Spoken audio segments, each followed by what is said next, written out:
예, 방금 소개받은 이시철입니다. 지금 보니까 낯익은 얼굴도 꽤 보이고 처음 뵙는 분들도 있습니다. 반갑습니다. 이렇게 많이 와주실 줄은 정말 몰랐는데, 처음에는 저는 학내 구성원 분들, 그 학생이나 교수님들, 직원 선생님들 일부 이렇게인 줄 알았는데, 알고 보니까 지역 주민들에 대해서도 열려있는 프로그램이더라고요. 굉장히 제가 좀 더 재밌게 만들었어야 되는데 약간 좀 우려가 됩니다. 조금 졸리시면 그냥 편안히 주무시고, 여기 저 의자가 좀 불편해 죄송합니다. 이게 기대는 의자라야 되는데 그건 죄송하지만 어쨌든, 예, 제가 말씀 듣기로는 뭐 지난 1회 때 황보영조 교수님, 인문대학에 제가 존경하는 분입니다. 사학과 교수님이신데, 인문대학 그 교수님이 한 거의 2시간을 하셨더라고요. 저도 유튜브로 봤습니다. 저는 목이 아파서 그렇게 못할 것 같고, 혹시 하는 거 봐서, 분위기 봐서 좋은 분이 있으면 적당히 제가 자르겠습니다. 그리고 봐서 이따가 아까 권장님 말씀처럼 질문 시간을 혹시 가질 수 있을 정도 되면 그럼 좋겠습니다. 제가 여기 이 정도에서 하면은 아마 그 마스크를 벗어도 될 것 같습니다. 제가 벗고 하겠습니다. 잠시. 이 제목을 오늘 제가 너무 팬시하게 잡은 느낌도 있는데, 사실은 여기에 이제 큰 키포인트가 3개가 있죠. 현대라는 거. 그러니까 메리토크라시가 전에도 있었지만 현대에 있는 메리토크라시 능력주의가 뭐냐 하는 그런 거. 그다음에 메리토크라시, 요거는 제가 혹시나 해서 능력주의라고 이제 부제를 달았습니다만은 저 용어에 익숙하지 않은 분들이 있을 거예요. 그래서 이따가 제가 바로 이어서 용어 또는 표기 문제에 대해서 한번 제가 짚고 나가겠습니다만은, 어쨌든 메리토크라시에 대한 이야기, 그 다음에 쟁점이라고 되어 있죠. 이 쟁점이요, 저도 여기서 대학에서 있습니다만은, 이 학자들이 뭔가 문제를 꺼내고 막 고민해보다가 해답이 잘 안 나오면 되게 저렇게 쟁점으로 얼버무려요. 별로 내놓을 게 없거든. 대책이 없거든요. 지금도 마찬가지입니다. 대책이 없어요. 제가 봐서는. 일단은 물론 약간의 보완책은 있을 수 있는데 뚜렷한 대책이 없을 것 같아서 쟁점이라고 얼버무립니다. 이게 그래서 뭐 엄청난 해결책을 기대하시는 분들은 저기 꿈에서 깨십시오. 일단 대략 큰 덩어리로는 이제 서론 부분하고 배경 이야기, 관련된 논의 이야기 하고서는 바로 더 가치하고 비판으로 들어갑니다. 특히 최근 이야기를 많이 할 겁니다. 이게 능력주의로 표시를 하든 메리토크라시로 표시를 하든 간에 이 옛날 얘기까지 하면 너무 길어져 가지고 현대에만 초점을 맞추려고 합니다. 이제 대안 이야기죠. 대안이 있는가? 역시 이것도 제가 질문으로 끝을 맺었잖아요. 대안이 별로 없어 보여요. 일단 제가 미리 이렇게 말씀을 해둡니다.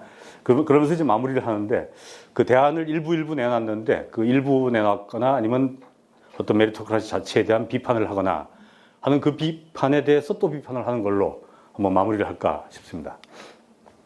이제 용어 문제 제가 말씀드렸는데 잠깐 정리를 하겠습니다. 이게 우리나라 학술 용어 중에 애매한 게 참 많습니다. 이게 외국에서 들어왔는데 정착이 완벽하게 안 됐거나 되었더라도 아직까지도 불안해하는, 좀 미덥지 않은 그런 용어가 있습니다. 그 중에 제 전공이 이제 행정학, 도시계획 쪽이니까 거기서 많이 쓰는 용어 중에 거버넌스라는 게 있습니다. 이 거버넌스라는 말이 정말로 이 정도로 남용이 되고 오용이 되고 그런 말이 있을까 싶을 정도인데 누구나 다 쓰고 있잖아요. 여기 계신 분들 뭔 말씀인지 다 이해하실 거예요. 그게 제가 90년대 말에 제가 유학 중에 그 government to governance라는 그런 표현이 이제 등장을 한 걸 제가 지금도 기억을 하는데, 그 당시에도 governance란 말을 모르는 미국 사람들이 대부분이었어요. 분명히 영어인데. 근데 지금도 이제 그 논쟁이 이어지지만 그거를 처음에 용어를 들여왔을 때 우리나라에 번역을 뭘로 할까 참 고민을 많이 했겠죠. 저보다 훨씬 우수하신 능력이 있으신 선배 교수님들, 학자분들이 다양한 안을 내놨어요. 국정관리, 뭐 협치, 어느 것 하나 딱 안 맞습니다. 마지막에 협치라고 하는 거는 너무 긍정적인 의미가 들어있어요. 거버넌스 자체는 가치 중립적인 말인데, 그리고 또 어떤 사람은 아예 그러면 협치도 아니니까 망치로 하자. 망이 그 이제 네트, 그물망자입니다. 그 망치가 저는 사실 망치가 제일 낫다고 생각해요. 가치 중립적이면서 네트워크로 이렇게 하는 그런 측면. 수직적이 아니고 수평적인 그런 의미. 근데 어쨌든 정착이 안 돼가지고 결국은 타협한 게 거버넌스로 타협을 했습니다. 지금도 학자들이 그대로 쓰고 있어요. 여기 이걸 돌아가서 제가 그 안에 지금 은퇴하셨습니다만은 공부 모임을 같이 했던 교수님 중에 이제 우리 경북대학교 경제학과에 이정우 교수님이라고 계십니다. 이정우 교수님, 김윤상 교수님 이런 분들하고 제가 한 오랫동안 공부 모임을 같이 했었는데 이정우 교수님은 메리토크라시를 실력주의라고 고집을 하세요. 최근에도 제가 제 논문이나 그걸 보내드리고 이 양반도 무슨 칼럼 쓰시고 신문에 내고 하시는데 실력주의라고 쓰시더라고요. 실력. 뭔가 맞는 것 같죠 또. 그럼에도 불구하고 그 실력이라는 말은 그 포괄성 면에서 약간의 문제가 있습니다. 능력도 마찬가지고 능력주의도. 여기 말하는 메리토크라시는 개념이 굉장히 넓어가지고요. 어떤 자격, 학력, 실적, 성과, 심지어는 노력까지 들어갑니다. 노력. 이따가 제가 소개를 하겠지만 그런 모든 광범위한 말을 실력이나 능력이나 이런 말로 포괄할 수가 없겠죠. 저는 적어도 그렇게 생각했습니다. 그래서 메리토크라시라는 말을 저는 아직까지는 고집을 하고 있습니다. 그 약간 뭐 외국말이고 하니까 조금 그런데 그럼에도 불구하고 그중 뭐 포괄성이 넓어가지고 그런 생각을 했습니다. 일단은 전체적으로는 메리토크라시의 기원 뭐 약간 하고 그다음에 현재 나타나는 현상 그리고 비판 그다음에 대안 얘기로 흐름을 이어갈까 합니다. 특히 요즘 뭐 다들 이해하시겠지만 요즘 MZ 세대에서는 공정이 가장 중요하죠. 뭐 뉴스를 추적을 그간에 몇 년 동안 해오신 분들이라면은 예를 들면 인국공 사태 뭔지 다 아시죠. 결국은 공정입니다. 근데 공정이라는 말에 덧붙여가지고 아니면 또 대비해가지고 견주어가지고 공정이 문제가 아니고 공존이 문제다라고 주장하는 분들 많습니다. 그 심상정 대표 같은 분이 그런 얘기를 노골적으로 하시는데 공정을 따지다가 공존이 망한다, 공존이 망한다 이런 얘기를 하거든요. 그러니까 어떻게 더 중요하냐? 저는 공정이냐, 공존이냐 이거를 대립적으로 파악해서 오늘 논하고 싶은 생각은 없습니다. 오로지 공정의 관점에서 능력주의 또는 메리토크라시를 어떻게 보아왔는가, 그게 얼마나 큰 이슈인가를 제기하려고 하는 것입니다. 그리고 제가 말씀드리는 거는 제 머리에서 나온 게 물론 아니고요. 그간에 저작들이 많이 있습니다. 저는 나름대로 행운이 있어가지고 시간이 좀 주어져서 특히 몇 년 전에 연구년을 할 때 거기서 책을 좀 읽은 것도 있고 해가지고 최근까지도 읽고 있습니다. 그리고 제가 읽은 많은 책들이 번역본으로 나왔어요. 제가 처음 원전을 읽을 때는 번역본이 안 나와 있어가지고 심지어 제가 번역을 해볼까 하는 생각까지 했는데 역시 타이밍이더라고요. 그 잠시 바빠가지고 이렇게 어쩌고 하다 보니까 제가 무슨 학회장을 하나 했었는데 한국정부학회장이라고 그걸 해서 그거 하느라고 한 해를 이렇게 바쁘게 보내다 보니까 그 사이에 누군가 번역본을 냈더라고요. 그런 것도 있습니다. 이따 소개해 드릴게요. 이 메리토크라시 이거는 잠깐 그림 한번 보십시오. 어떤 형태로 얼마나 다양한 모습으로 나타나고 있는가. 제가 요즘 월드컵 경기를 지금 보고 있는데 하루에 한 경기는 무조건 풀로 보려고 그럽니다. 잉글랜드 이란 게임 재밌었어요. 내일 모레 또 다들 잠 못 이루는 밤이 시작될 텐데 저기 보면 손라이즈라고 하는 저거는 신문 기사 제목인데 이쪽이 이제 과거 시험 아까 관장님이 소개하신 대로 과거 시험을 재현한 모습입니다. 그리고 여기 이 사진은 현대판 과거라고 할 수 있겠죠. 행정고시 시험이 있는데 한 2년 전인가 3년 전에 우리 학과 학생입니다. 이 학생인데 뭐 이름 밝혀도 되겠죠. 박인혜 학생이라고 우리 학교 행정학부 박인혜 학생이 당시에 3학년이었어요. 행정학과 3학년. 전국 수석을 했습니다. 진짜 메리토크라시의 전형이죠. 경북대학교에서. 물론 한 7, 8년 전에는 경북대학교 여학생이 사법시험을 수석한 적도 있습니다. 그것도 마찬가지로 능력주의 메리토크라시의 아주 전형적인 모습이죠. 요거는 예일대학교입니다. 여러분들 지금 책을 한 권씩 받으신 걸로 알고 있는데 저는 이게 책까지 나눠주는 이렇게 멋진 사업인 줄은 몰랐습니다. 이제 책을 주는 줄 알았으면 제가 동원 청중을 한 20명은 더 데려볼 수 있었는데, 아니, 우리 학생들이 책 달라고 하는 놈들이 많은데요. 참, 말 곱게 써야지. 아주 책 달라고 하는 학생들이 많은데, 제가 저자분으로 받은 100권은 벌써 다 소진돼 버려가지고, 책 준다는 광고 했으면 아마 더 왔을 텐데, 어쨌든 그 책에 소개된 이 예일대학교 도서관입니다.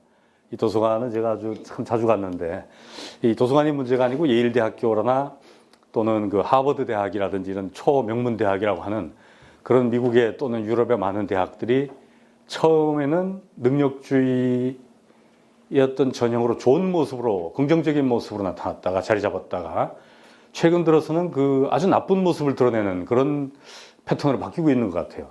자본주의도 그런 것 같습니다. 자본주의도 미국, 뉴욕, 맨하탄 뭐 이런 식으로 이제 키워드가 잡혀진다 그러면은 최고의 자본주의 모습이 그려져 있다가 최근 들어서는 아주 나쁜 경쟁주의 또 탐욕주의 이런 식으로 이제 변화되는 모습을 같이 보고 계시지 않습니까? 이 예일대가 그 하나의 이 예일대를 한 이유는 뭐 올해 딱 하나밖에 없습니다. 제가 다녀왔고 제가 저 책을 냈기 때문에 그렇습니다. 일단 이 능력주의의 다양한 모습 중에 눈에 띄는 것만 제가 잠깐 봤습니다.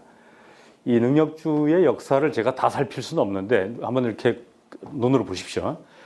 이 만약에 이걸 유튜브로 하고 계신다면 이때는 이걸 보여주시는 게 좋겠습니다.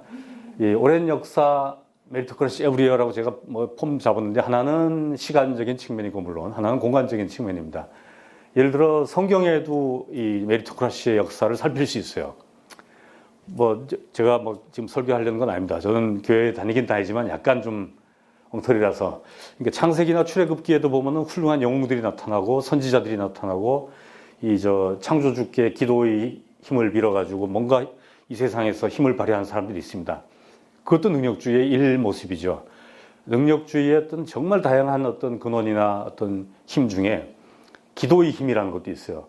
하나님께, 부처님께, 뭐 어디 뭐 다른 창조주에게 정말로 신심을 다해가지고 노력해가지고 뭔가 바라는, 기도하는 그것도 능력주의의 한 모습이거든요.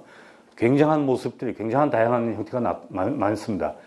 특히 성경을 좀 아마 여기 보니까 성경을 좀 아는 암직한 분들도 얼굴에 써 있는데요. 욥기라는 게 있어요. 잡 이러죠 영어로는. 욥기에 보면 욥이라는 사람이 굉장히 의로운 사람입니다. 자식도 많아요. 재산도 많이 모았어요. 이 사람은 오로지 그걸 자신의 노력과 어떤 능력과 실적과 성과로 이룬 거예요. 능력으로. 메리토크라시로. 근데 어느 날 갑자기 그 모든 것을 다 잃습니다. 재산을 잃어버리고 자기 몸에 욕창이 나고 병이 걸리고 그런 가운데 이 사람이 하나님께 외치죠. 내가 뭘 잘못했길래 이러십니까? 나는 그냥 정말 최고로 노력을 했고 일을 많이 했고 하나님께 기도해가지고 선한 모습으로 뭐 이 사람이 말은 안 했지만 능력주의에 바탕을 둬가지고 이렇게 노력했다 하고 싶었겠죠. 그런데 왜 나한테 이런 고통을 주십니까? 라는 항변을 해요. 그때 이제 그 모습에 옆에 있는 친구들이 그러는 거죠. 이거 하나님이 그냥 놔둬서 그냥 이렇게 아무것도 네가 잘못한 게 없는데 이랬을 리가 없다. 네가 뭐 잘못했냐? 빨리 고해라. 죄를 밝혀라. 라고 친구들이 오히려 막 쪼아대는 그런 장면이 나와요. 근데 그 친구들이나 욥이 몰랐던 그 측면에는 굉장한 아주 우주적인 싸움 내지는 우주적인 게임이라 그럴까? 노름이라 그렇게 있었는데 창조주와 사탄 사이의 어떤 싸움이죠. 아니면 게임인데 사탄이 처음에 그런 내기를 한 거예요. 저 욥이라는 사람이 굉장히 대단한 사람이지만은 저 사람은 지금 축복을 받았기 때문에 저렇게 하나님을 잘 섬기고 이렇게 참 착하게 보이지 뭔가 엉클어지고 뭔가 실패하면은 아마 한 방에 넘어갈 것이다 라고 이렇게 하나님한테 프로보커티브하게 얘기를 한 거예요. 이제 대항을 한 거죠. 그랬더니 이제 창조주께서 그럴 리가 없다. 한번 실험해보자. 해가지고 그 실험의 한 모습으로 욥에게 그런 엄청난 고통을 내린 거거든요. 어쨌든 얘기는 제가 길게 할 수는 없습니다. 더 원하시는 분은 나중에 이 욥기를 읽어보십시오. 어쨌든 이 욥기에 나오는 또는 이 성경에 나오는 거는 카스믹 메리토크라시라는 표현으로까지도 가능할지 모르겠어요. 우주적인 능력주의라고까지. 그리고 이런 뭐 서양의 성경 이런 게 넘어와서 공자, 플라톤 이런 경우도 이 능력 있는 사람의 통치, 철인왕 이런 측면에서는 능력주의의 아주 두드러진 모습이라고도 할 수 있습니다. 과거제도, 대학 입시 이건 말할 것도 없죠. 그리고 미국이나 프랑스 혁명이 있을 때도 마찬가지입니다. 메리토크라시의 어떤 그 모습들.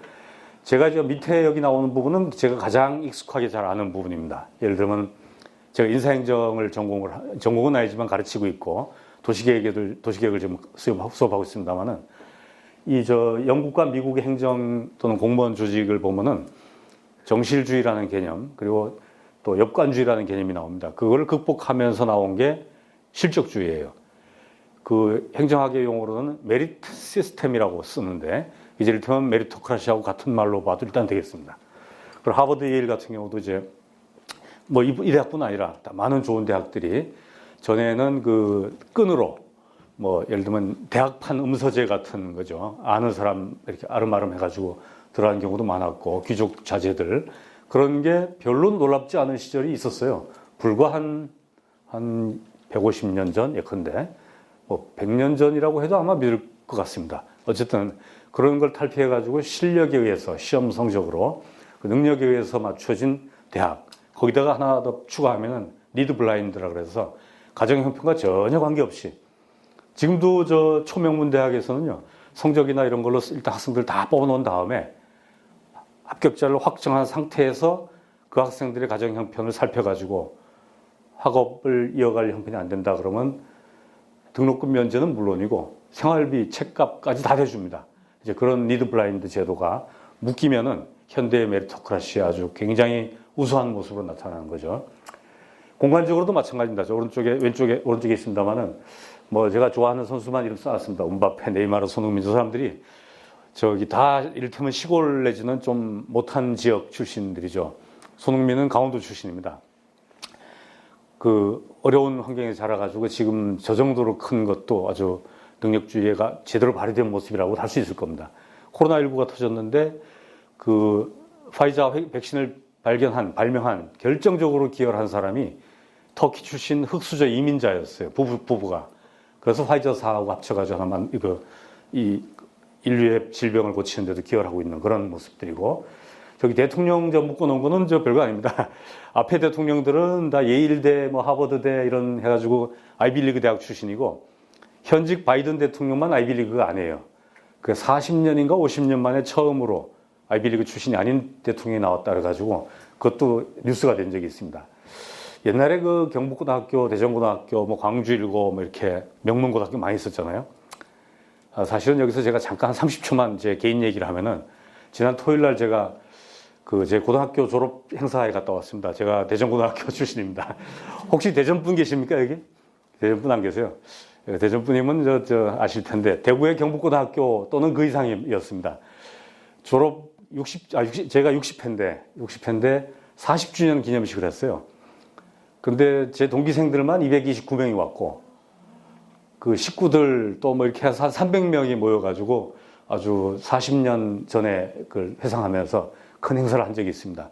어쨌든 그런 명문고등학교들 같은 경우도 제가 요거 명문고등학교 얘기는 메리토크라시의 양면을 얘기를 하고 있는 건데 하나는 어릴 때 시골에서 공부 잘해가지고 고등학교 잘 가가지고 대학 가는 그런 모습, 전형적인 모습 또 있는가 하면은 제가 조금 이따가 얘기할 공간 메리토크라시라는 개념이 있는데요.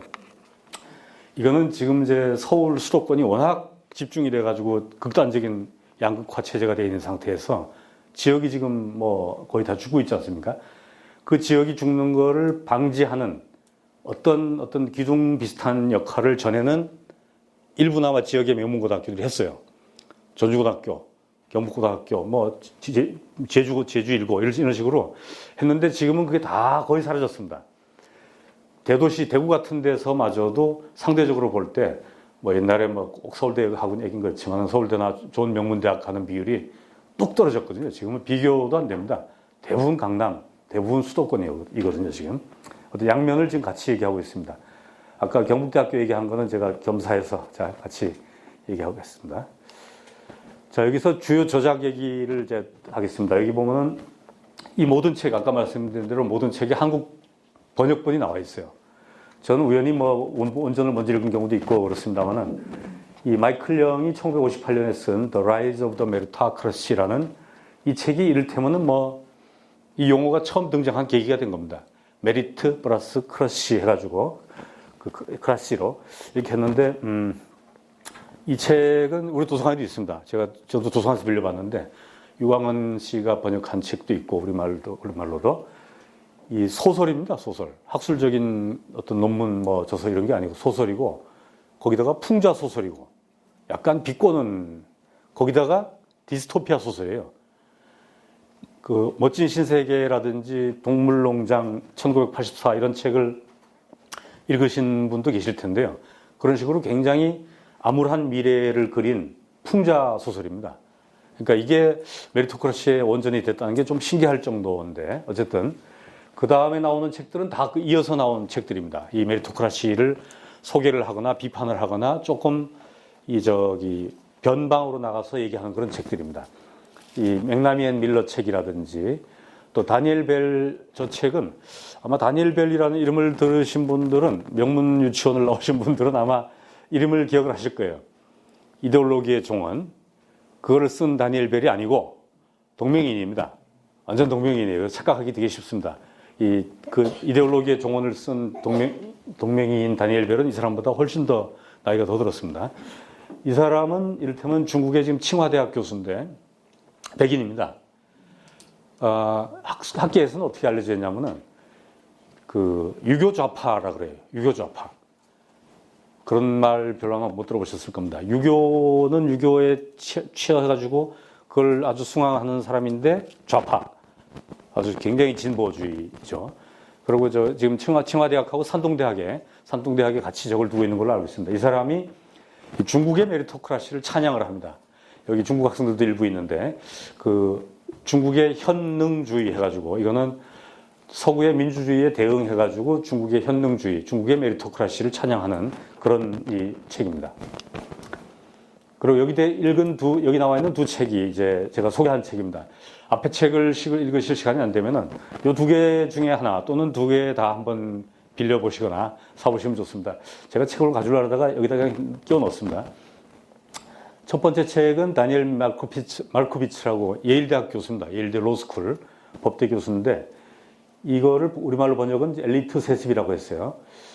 제가 모르긴 몰라도 아마도 한국인 중에는 제가 이 책을 제일 먼저 읽었을 거예요. 왜냐하면 저는 이거 뉴욕타임스의 제가 미국에 머무를 시절인가 그런데 그 다음이었나? 근데 이 뉴욕타임스의 서평이 나왔어요. 서평을 뉴욕타임스나 뭐 월스트리트 저널이나 이런 데 나오는 서평은 아무나 낄 수 있는 게 아니죠. 굉장히 좋은 책이라 해야 됩니다. 그 서평이 나온 걸 보고 제가 바로 그날 책을 그것도 이북으로 샀어요. 가지고 10초 만에 다운받아가지고 읽기 시작해서 제가 제일 먼저 읽었을 거예요. 읽으면서 이제 내용이 정말 괜찮다 싶어가지고 이거를 제가 한번 번역을 해볼까 그러다가 어떻게 시간이 안 맞아가지고 아까 말씀대로 못했더니 이거를 제가 이제 그러고 나서 제 블로그에 올렸어요. 이 책에 요약한 거 한 3분의 2 정도 요약한 거를 제 블로그에 올리고 그다음부터는 손도 못 댔습니다. 수정을 못 했는데 지금도 가면 있습니다. 여러분들 저 네이버에 가서 예일 플러스라고 치시면은 아니면 예일하고 또는 능력주의 또는 메리토크라시 이렇게 키워드 치면은 아마 제 블로그가 제일 먼저 뜰 거예요. 그거 보시면 이 책에 대한 소개가 나옵니다. 이 책에 대한 소개를 하면서 그러니까 그 이후에 아마 여러 사람이 읽었던가 봐요.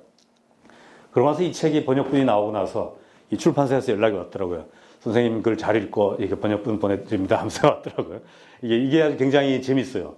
이 예일대 로스쿨 교수인데 이 사람 스스로가 능력주의 혜택을 가장 많이 받은 사람이죠. 당연히 예일대학교 나오고 옥스포드인가 어디 나와가지고 갖고 로드 스칼라로 나오고 또 예일대 법대 교수를 하고 있어요. 그리고 제가 아주 가까이 있는 저 젊은 청년이 하나 있는데 그 청년이 이 사람한테 직접 배웠다 그러더라고요. 그래서 이 사람 얘기를 많이 하는데 굉장히 좋은 얘기를 많이 합니다. 인간적으로 가깝고 친하게 지내면서 했는데 그 사람이 그 예일 법대 졸업생들 한 200명 졸업생들 앞에서 이 학생들의 투표로 기조연설자를 뽑는데 이 사람이 당첨이 됐어요. 그래가지고 그 앞에서 연설을 했는데 바로 이 책의 내용을 가지고 이 책이 나오기 전이죠, 물론. 2015년도니까 연설을 했는데 여기 만약에 예일대 졸업생들 200명이라고 칩시다. 그러면은 칭찬은 뭐 거의 없고 니네 참 고생했다. 그러고 나서 이제 사회 가서 잘 살아라 그러면 좋을 텐데 그게 아니고 참 고생했다. 앞으로 더 큰 고생길이 열려있다. 니네가 지금 자리하고 있는 시스템이 바로 메리토크라시다.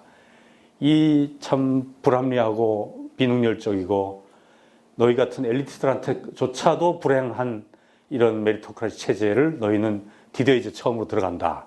참 안 됐다. 어떻게 살래? 이런 식으로 기조연설을 했어요. 그 유튜브에도 그들이 나와 있습니다. 찾아보시면은 말코비츠 예일 로스쿨 그레지에이션 애드레스 스피치 이런 식으로 치면은 대부분 유튜브에 나올 겁니다. 한번 찾아보세요. 그런 사람입니다. 다니엘 말코비츠가. 저 옆에 있는 사람은 1년 후에 정말 시기적으로 묘한 시기인데 꼭 1년 후에 마이클 샌델입니다. 마이클 샌델이라는 이름을 모르는 분들은 아마도 이 자리에 계신 분들은 아마 없을 것 같아요. 그 정의란 무엇인가부터 돈으로 살 수 없는 것들 이런 책들이 있잖아요. 그리고 현대 정의론 철학의 아주 대가죠, 대가. 존 롤스를 비판한 제대로 비판한 이 철학자로서도 유명하고, 저 사람도 소속이 마침 예일 로스쿨이 아니라 하버드 로스쿨입니다. 정치 철학자인데 소속은 로스쿨 교수예요. 어쨌든 제목을 보시면은 The Tyranny of Merit라고 돼 있잖아요. 글자 그대로 하면 이제 능력 또는 능력주의의 폭정이 되는데, 우리말로 이분이 참 번역을 잘 하셨어요. 공정하다는 착각. 제가 이 책 제목을 이렇게 깨끗하게 번역할 수도 있나 싶은데, 능력주의의 폭정 그러면은 물론 뭐 조금 내용을 아는 사람 같으면 이렇게 알 텐데 딱 안 들어올 것 같은데, 이렇게 공정하다는 착각 해놓으니까 확 들어오는 거예요. 그 내용도 다 그런 내용입니다. 여기는 뭐 글자 그대로 더 메리토크라시 트랩이니까 능력주의의 함정이죠. 제 블로그 글의 제목도 능력주의의 덫 이렇게 돼 있던 것 같은데, 이건 엘리트 세습이라고 했습니다. 이 엘리트 세습이라는 제목에서 보시다시피 능력주의가 좋은 점이 정말 많죠. 지금도 많고. 그런데 그 아주 나쁜 점 중에 제1번이 엘리트 세습이에요. 엘리트들끼리 경제자본, 사회자본, 문화자본을 대물림하는 그런 모습, 교육자본까지 그런 모습. 물론 다른 비판할 점이 물론 있습니다만 그 중에 하나가 세습이다 이 말씀드리고, 여기에 이 사람이 제목을 그걸로 삼은 것입니다. 자, 이게 초반에 시간 관리 제가 너무 못하는 것 같은데 좀 빨리 나가겠습니다. 대체적으로 이런 순서로 배경 얘기하겠습니다. 이거는 마이클 영의 책자를 가지고 지금 제가 이렇게 보여드리고 있습니다. 주로 이제 마이클 영이 1부, 2부로 나눴는데, 잠깐 보십시오. 1부에는 엘리트의 부상 또는 등장이라고 표현하면 됩니다. 글자 그대로 책 제목과 비슷하게. 2부는 이제 하층 계급의 쇠퇴인데, 요 녹색으로 된 부분이 다 마이클 영에 관한 영이 다루는 내용입니다. 능력주의가 기본적으로 출발을 근사하게 했습니다. 전임 세대라고 할 수 있는 귀족주의 또는 왕족주의의 폐해. 얼마나 폐해가 많습니까? 자기 집안만 잘 고르면, 자기가 고른 것도 아니지만 아버지 어머니만 잘 만나면 성공하는 왕족이나 귀족 시대였죠. 그리고 세상에서 출세하는 것도 마찬가지였는데, 그런 폐해를 극복을 하고 메리토크라시가 정착을 합니다. 그건 누가 나쁘다 그러겠어요, 거기까지. 그런데 이제 거기에 따른 문제점이 나타나는 거예요. 여기서 말하는 개혁이라는 말이 나오는데, 리폼, 개혁이라는 말은 이미 자리 잡아가고 있는 능력주의 또는 능력사회에 반대하는 모든 움직임을 억압하는, 그게 개혁이라고 정의되고 있습니다, 이 책에서. 그래서 여기 보면 가상의 미래라고 되어 있는 게, 귀족 세습주의라든지 이런 것에 대한 공직 임용 같은 건 다 이제 무너졌어요. 그래가지고 실력이라는 표현을 제가 정정을 해야 됩니다. 여기서 바로. 초반에 아까 능력주의 표기에서도 제가 고민을 했듯이, 실력에 의한 임용, 그게 아니고 메리토크라시에 의한 임용이라고 바꿔야 돼요.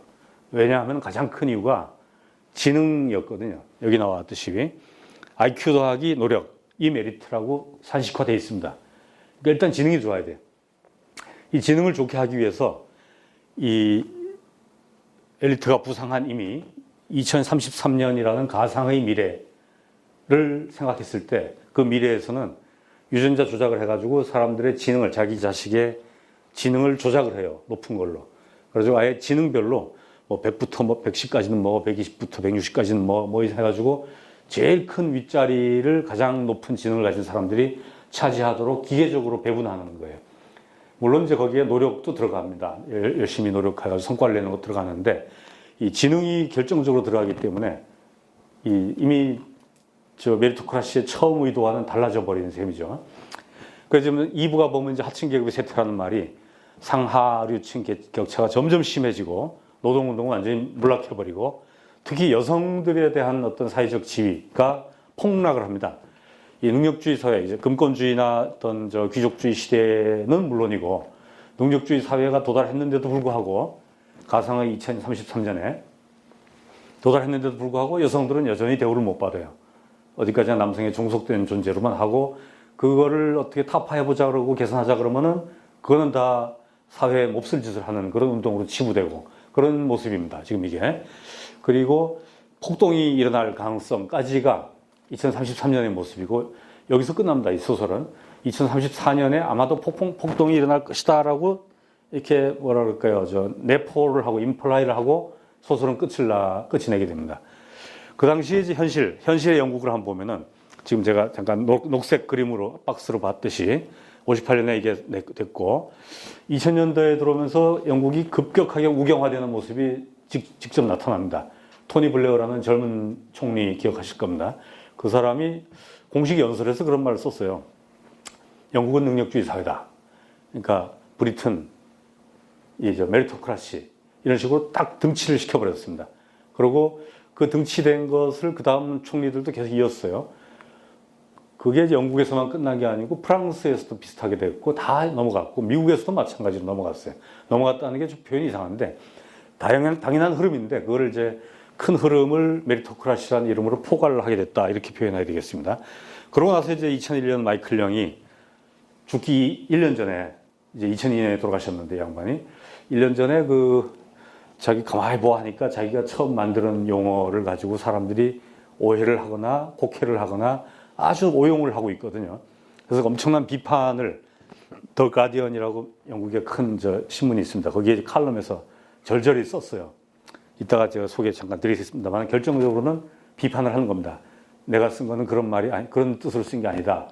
정말 풍자적으로 냉소적으로 비판적으로 쓴 용어를 왜 이렇게 좋게 아주 우상화하듯이 쓰느냐라는 취지로 시작해가지고 이 불평등 논의는 길어지면 제가 너무 시간을 많이 하는 것 같아서 넘어가겠습니다.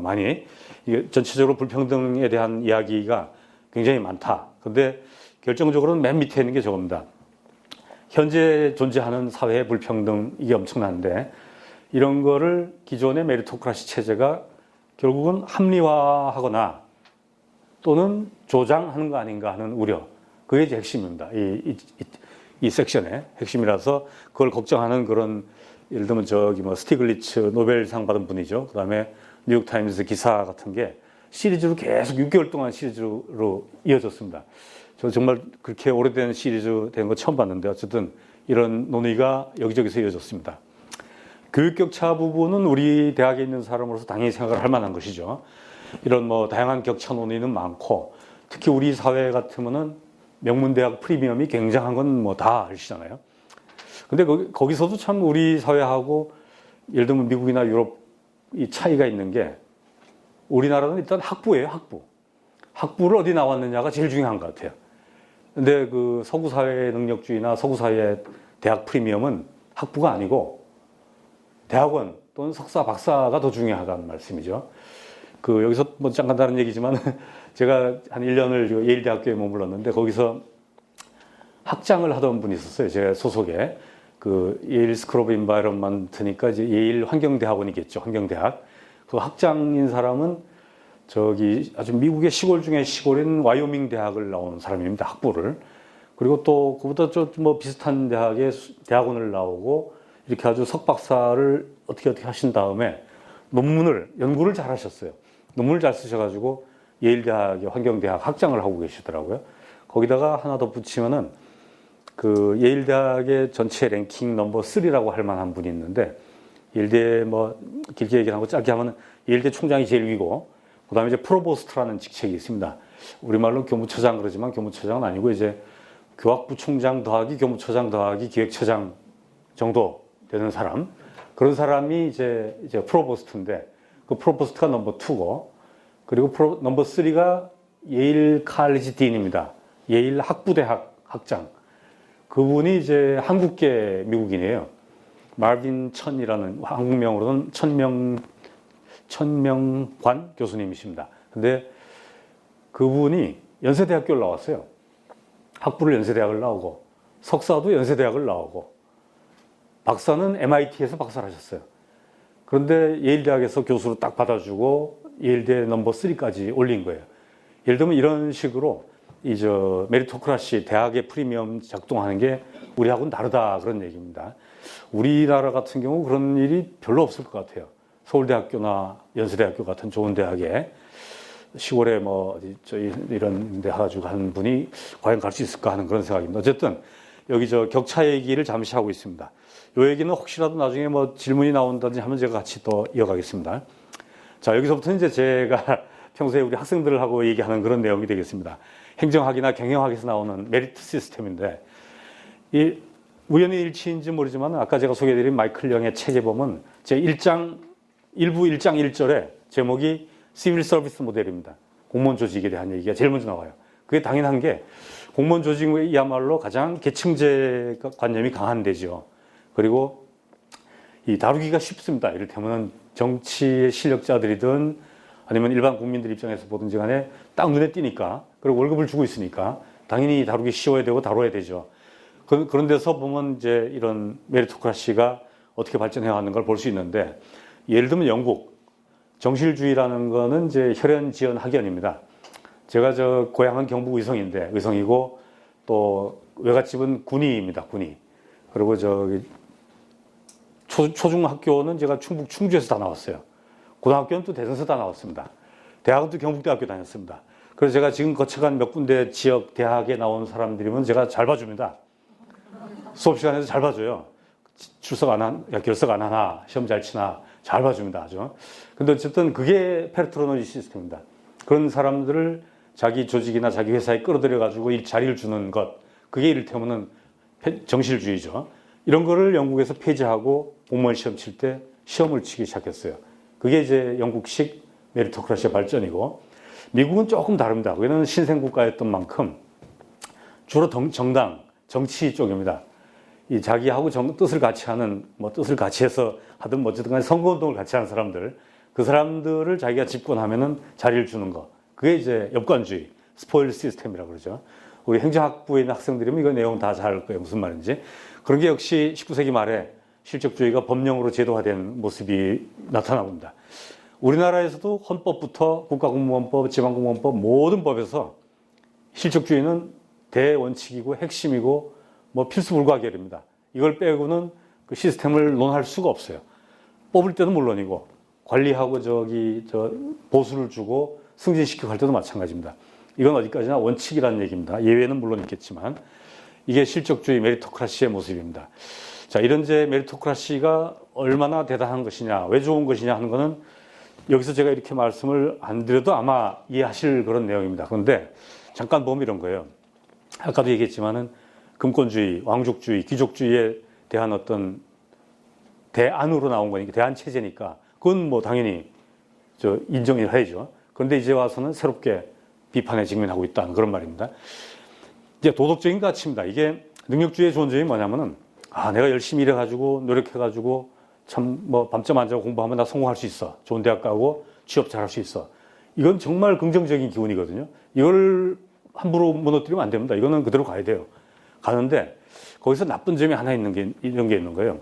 이거는 마이클 샌델의 논리이기도 한데, 그렇게 성공한 사람들이 안 그런 경우도 있지만 많은 경우 오만해지는 거예요. 내가 이걸 가질 자격이 되니까 나는 이렇게 올라온 거다. 내가 경북대학교 올 실력이 됐고 노력을 했으니까 나는 당연히 내가 뿌듯해야 돼. 나는 자랑스러워해야 돼. 자랑스러운 건 나쁠 거 없습니다. 그렇지만은 그게 더 심하게 나가는 경우가 있다는 거예요.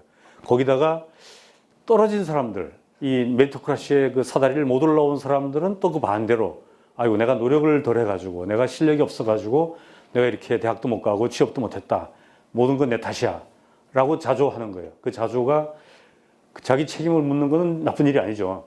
그래야 그 다음에 또 재수를 하든지 실패를 극복하고 또 일어날 테니까.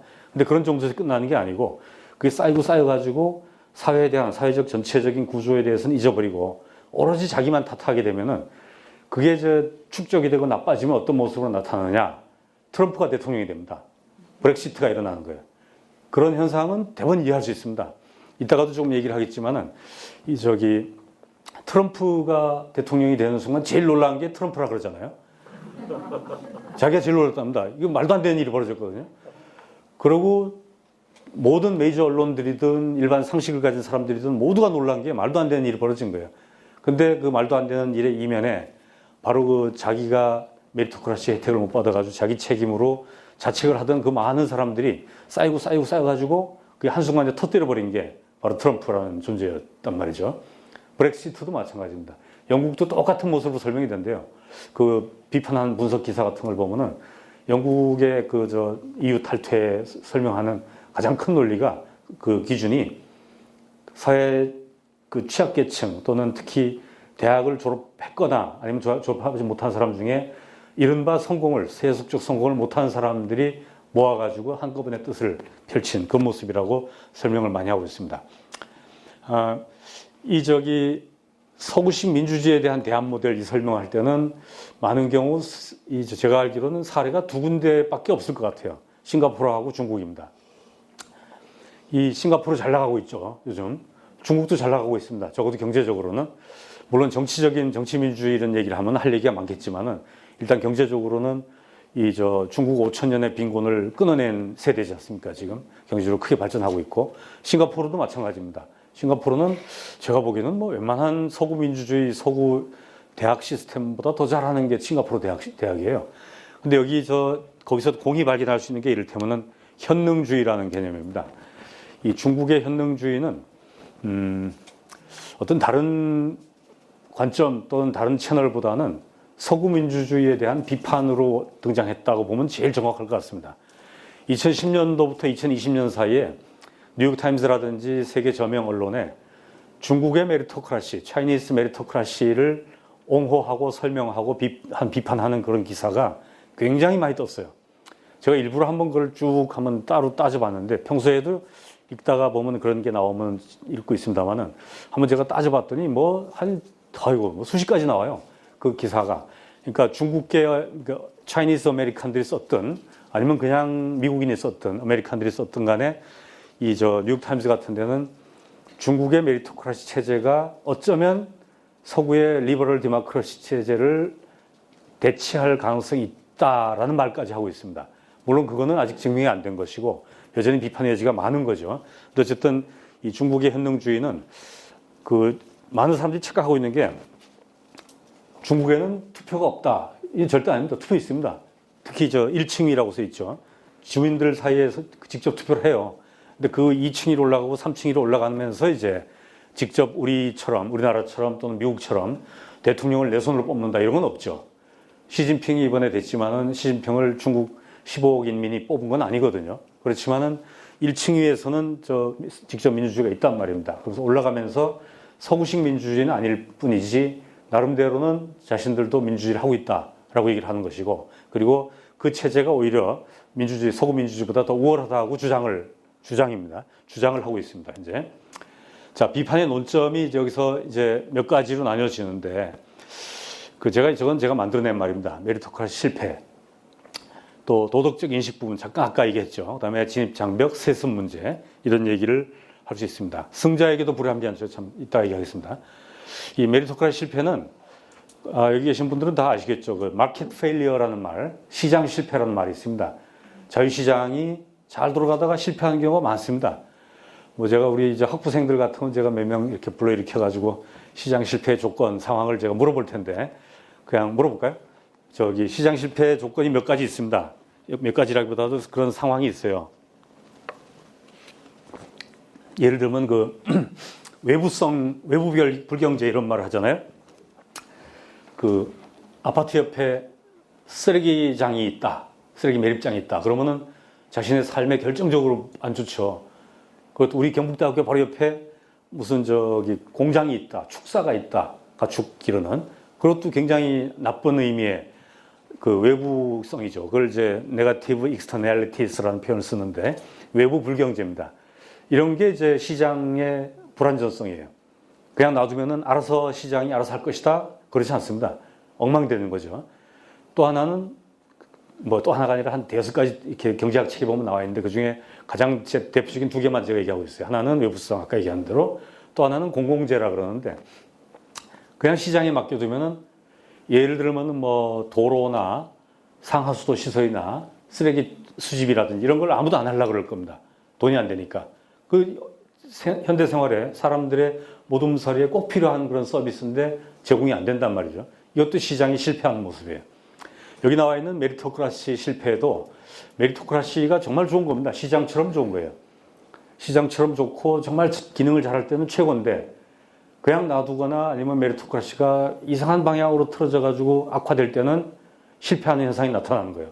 그 실패가 제가 파란 글씨로 써놓은 거는 사회주의와의 구분인데 이 메리토크라시는 노동을 중요시해 가지고 중산층의 노동이 상류층의 노동 소득으로 이전됐다 이런 표현을 제가 썼습니다. 이것도 제가 마음대로 쓴 게 아니고 샌델 교수 책에 나왔던가 아니면 말코비치 책에 나왔던가 하는 그런 표현 그대로입니다. 일단은 이 능력 중심 사회 구조에서도 이 격차가 심하게 아주 심하게 벌어집니다. 점점 더 심하게 시간이 갈수록. 그리고 중산층 이하 사람들이 무너지는 현상을 미국적인 맥락에서 표시한 게 바로 여기 Death of Despair라는 절망의 죽음이라는 표현인데, 이게 뭔가 하면은 대학을 주로 대학을 졸업하지 못한 백인들이 일찍 죽어요. 병이 많이 걸리고 자살을 하고 마약을 하고 또는 총 맞아 죽고, 이런 거를 지난 한 20년 동안, 20년 아니죠. 지난 30, 40년을 조사해 봤더니 최근 들어가서 갑자기 오르더라는 거예요, 이게. 그런 모습을 얘기하고 있습니다. 그리고 그 상류층조차도 힘들어지는 모습. 옛날에 메리토크라시 이전에 왕족제나 귀족제 그런 세습주의에서는 일단 자기가 좋은 집안에 태어나면은 잘 나갔습니다. 일을 안 해도 됐어요. 좀 게을러도 됐습니다. 그냥 알아서들 밑에서 하니까. 근데 이제는 초엘리트 층조차도 굉장히 힘들어져가지고 올라갈 자리가 몇 개 안 되고, 그리고 일하고 또 일해야 되는 그런 모습들이 많습니다. 이게 저는 남의 얘기가 아니고요. 여기 책이나 뭐 다른 외국 사람이 쓴 책에는 유럽이나 미국 체제를 주로 얘기를 많이 하고, 특히 미국 자본주의 얘기를 하면서 미국에서 돈 잘 버는 사람들, 많이 버는 사람들, 로열, 법률가들이나 뱅커들, 이런 사람들이 돈을 엄청 벌거든요. 증권회사에 있는 사람들, 컨설턴트들. 근데 돈을 버는 만큼 그 일을 하는 게 그야말로 천문학적인 시간을 일을 한다는 거예요. 실제로 그 데이터가 굉장히 많은데 그게 좋은 일이냐? 너희들, 그러니까 초엘리트층한테조차도 불행한 일이 계속 일어나고 있다, 이런 얘기를 하고 있습니다. 그러니까 이게 지금 이런 표현은 마코비치 교수가 쓴 말인데요. 노력이라는 유행병이 엘리트를 파괴한다. 우리나라도 그런 것 같아요, 저는. 강남에서 부모 잘 만나가지고 또는 이런 식으로 참 과외하고 뭐 좋은 대학 가고 뭐 또 이렇게 하는 게 좋은 대학 가서 끝나는 게 아니고 거기서부터 계속 뭔가 경쟁을 더 하는 것 같아요. 예술계통도 그렇고 인문사회계통도 그렇고 공대계통도 그렇고 해서 그 경쟁의 강도가 너무나 심해지는 그런 모습들을 사방에서 지금 보고 있습니다. 여기 이건 공간 부분 제가 다음에 얘기하겠습니다. 두 번째는 도덕 측면입니다. 도덕적 인식의 측면인데, 아까 제가 잠깐 소개한 게 그렇습니다. 수용성, 이 메리토크라시에 대한 수용성이 너무 강력해가지고, 좋은 면도 있습니다. 수용하는 게. 자기가 노력을 해가지고 뭔가 이뤘으면 되는데 그게 노력이 부족해가지고 안 됐다. 이걸 자책을 해야죠, 스스로. 어느 정도는 분명히 해야 됩니다. 아주 나쁜 거는 나는 나름대로 애를 썼는데 이 사회가 무조건 이 모양이라 가지고 이렇다라고만 일방적으로 주장하는 것이 정말 나쁜 것 같아요. 그건 나쁜데 여기까지 말을 해놓고 그 반대 얘기를 지금 하는 겁니다. 메리토크라시의 사다리를 잘 올라간 사람들은 모든 게 자기 탓입니다. 자기 덕분이에요. 내가 잘해서 이런 거예요. 그러면서 자기 부모에 대한 감사함도 없습니다. 학교에 대한 감사도 없어요. 우리 시스템에 대한 감사도 없어요. 제가 요즘 참 학교 일을 한 2년 또는 그 전에도 해봤습니다만은 하다 보니까 느낀 점 중에 하나가, 우리나라 대학생들이 지금 장학금을 굉장히 많이 받거든요.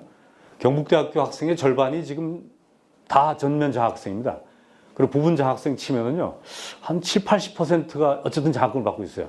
50% 더하기 20, 30%겠죠. 50%는 전면이고. 근데 그 받는 학생들이 누군가에게 감사를 하느냐? 저는 그 감사 안 하는 것 같아요. 여기 우리 학부생들이 있는지 모르겠는데, 여기 학부생들입니까, 혹시? 대학원생들은 조금 어른이니까 좀 낫다고 치고, 대학원생들은 감사를 할 줄 안다고 칩시다. 여기 학부생들한테 없는 자리에서 좀 미안한데, 학부생들은 그렇게 감사 잘 안 하는 것 같아요. 심지어는 제 아들 녀석이 우리 대학을 나왔습니다. 우리 대학 경영학부를 나왔는데, 그놈도 장학금 받았거든요. 근데 뭐 감사 없어요. 그냥 뭐 다들 받는 거고 나는 받을만 하니까 받고, 그렇게 생각을 하는 시기예요. 그러니까 엄청나게 그 격차를 느끼는 경우가 많습니다. 어디까지 얘기했다? 여기 말했죠. 예. 어쨌든 아까 제가 얘기한 대로 메리토크라시의 어떤 난점이랄까, 단점이 극단적으로 표출되면은 그 결과가 트럼프가 탄생하는 것이고 브렉시트가 탄생한 것이다 라는 말씀으로 제가 요약을 드렸습니다. 이 굴욕의 정치라는 제가 표현을 썼는데 그 한 모습이 또 월스트리트 점령이라든지 이런 얘기입니다. 최근에 이탈리아 총선에서도 비슷한 일이 벌어졌어요.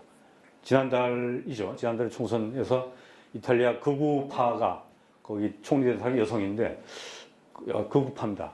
아주 굉장한 걱정이 지금 많이 되는 유럽 전체적으로. 그나마 저 미국 총선에서 이번 달에 조금 그 강도가 낮아졌어요.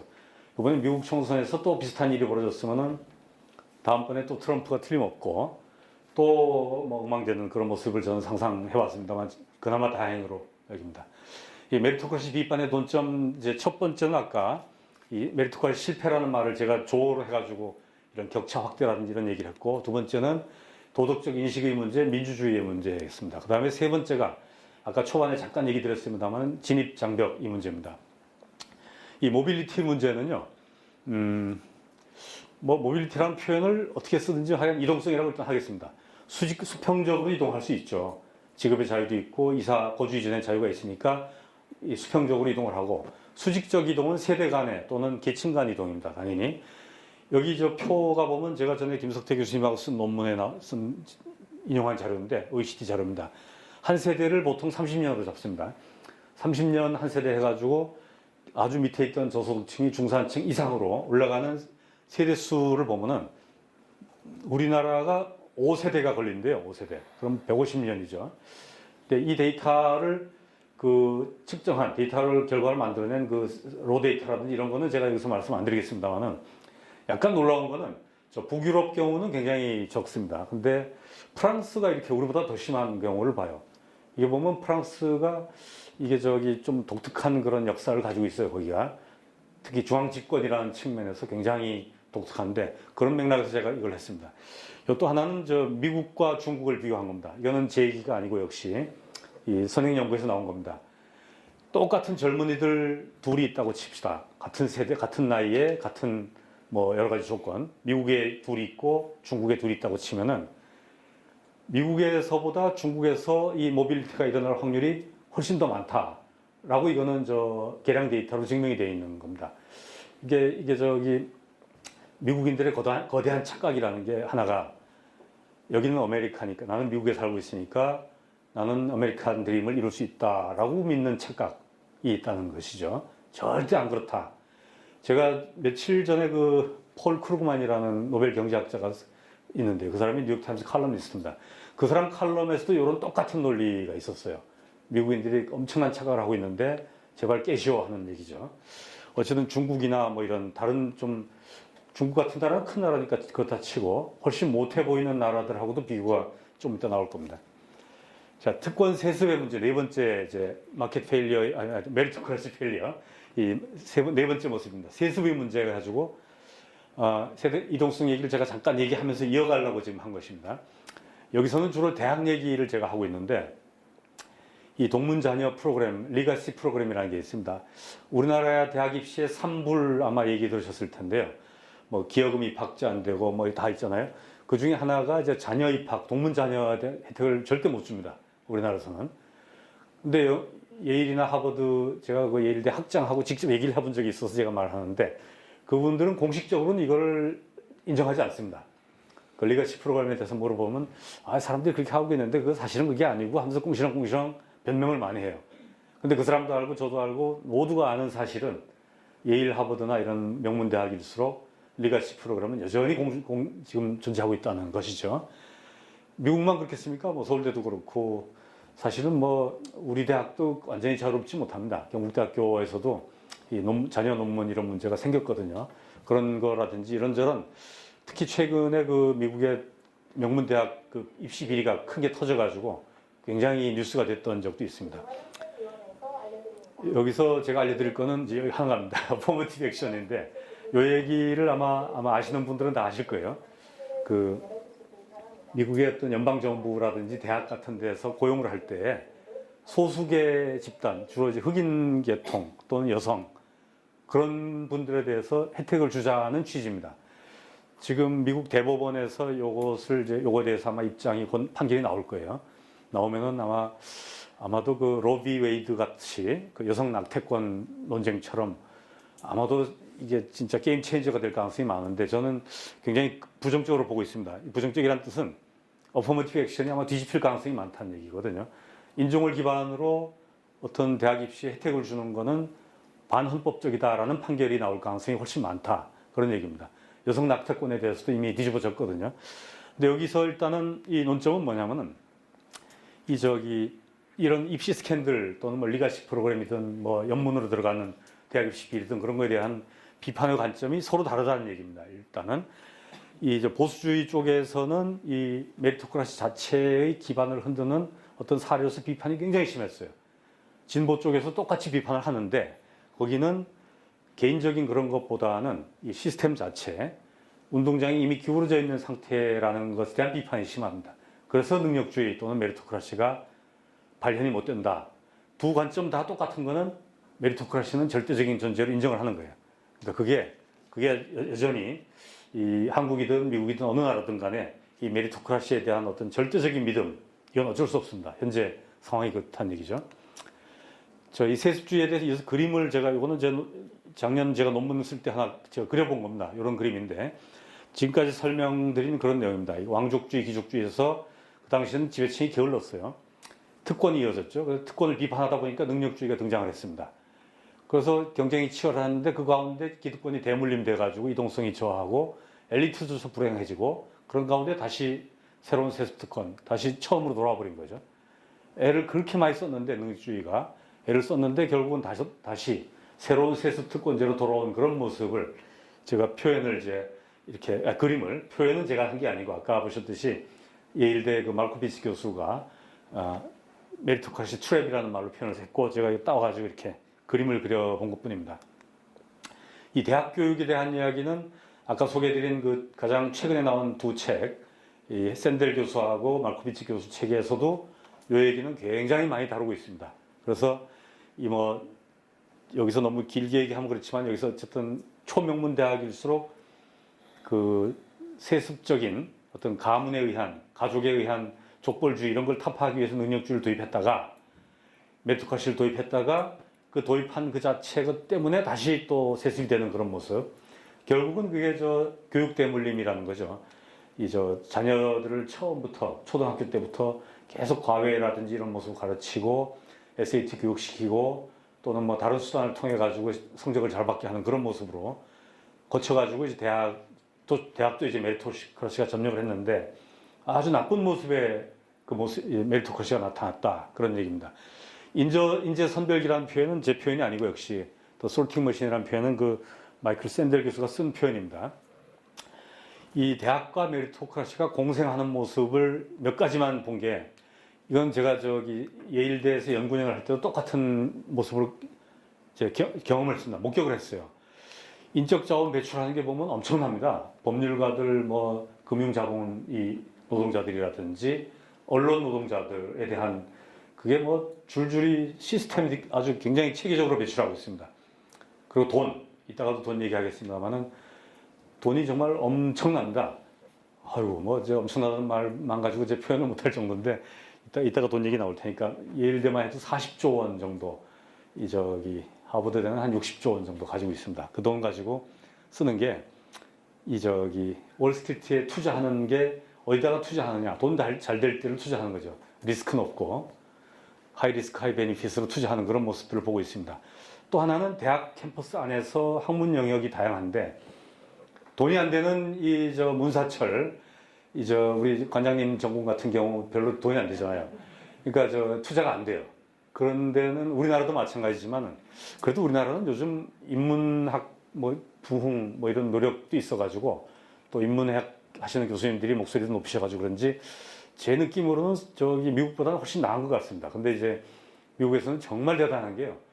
인문학 교수들은 제가 90년대 말에 박사과정 학생으로 TA도 하고 그랬는데 TA나 RA를 할 때 제가 월급이라기보다도 등록금 전액 면제받고요. 그 다음에 monthly allowance로 하니까 월급이죠. 월급으로 한 1,500불쯤 받았거든요. 다 면세되는 1,500불입니다. 다 집에 갖다 주는 1,500불이죠. 근데 제가 알기로 그때 우리 워싱턴 대학의 교수들 중에 무슨 스칸디나비아어 학과 이런 학과들이 있었어요. 거기 교수님들이 한 달 월급이 1,700불인가 하고 제가 들었어요. 그거는 과세되는 1,700불입니다. 그러니까 실제로 집에 갖다 주는 거는 제가 더 높을 수도 있어요. 박사과정 학생인 제가. 그런가 하면은 공대 교수들, 컴퓨터 학부 교수들은 뭐 엄청나죠. 뭐 진짜 그야말로 뭐 당시 기준으로 10,000불 이상 받았던 걸로 제가 기억을 합니다. 그러니까 같은 주립대학 안에서도 격차가 심한 그런 모습이죠. 어쨌든 이게 그 대학 총장이 그렇게 하고 싶겠습니까? 이 자본의 모습이에요, 결국은.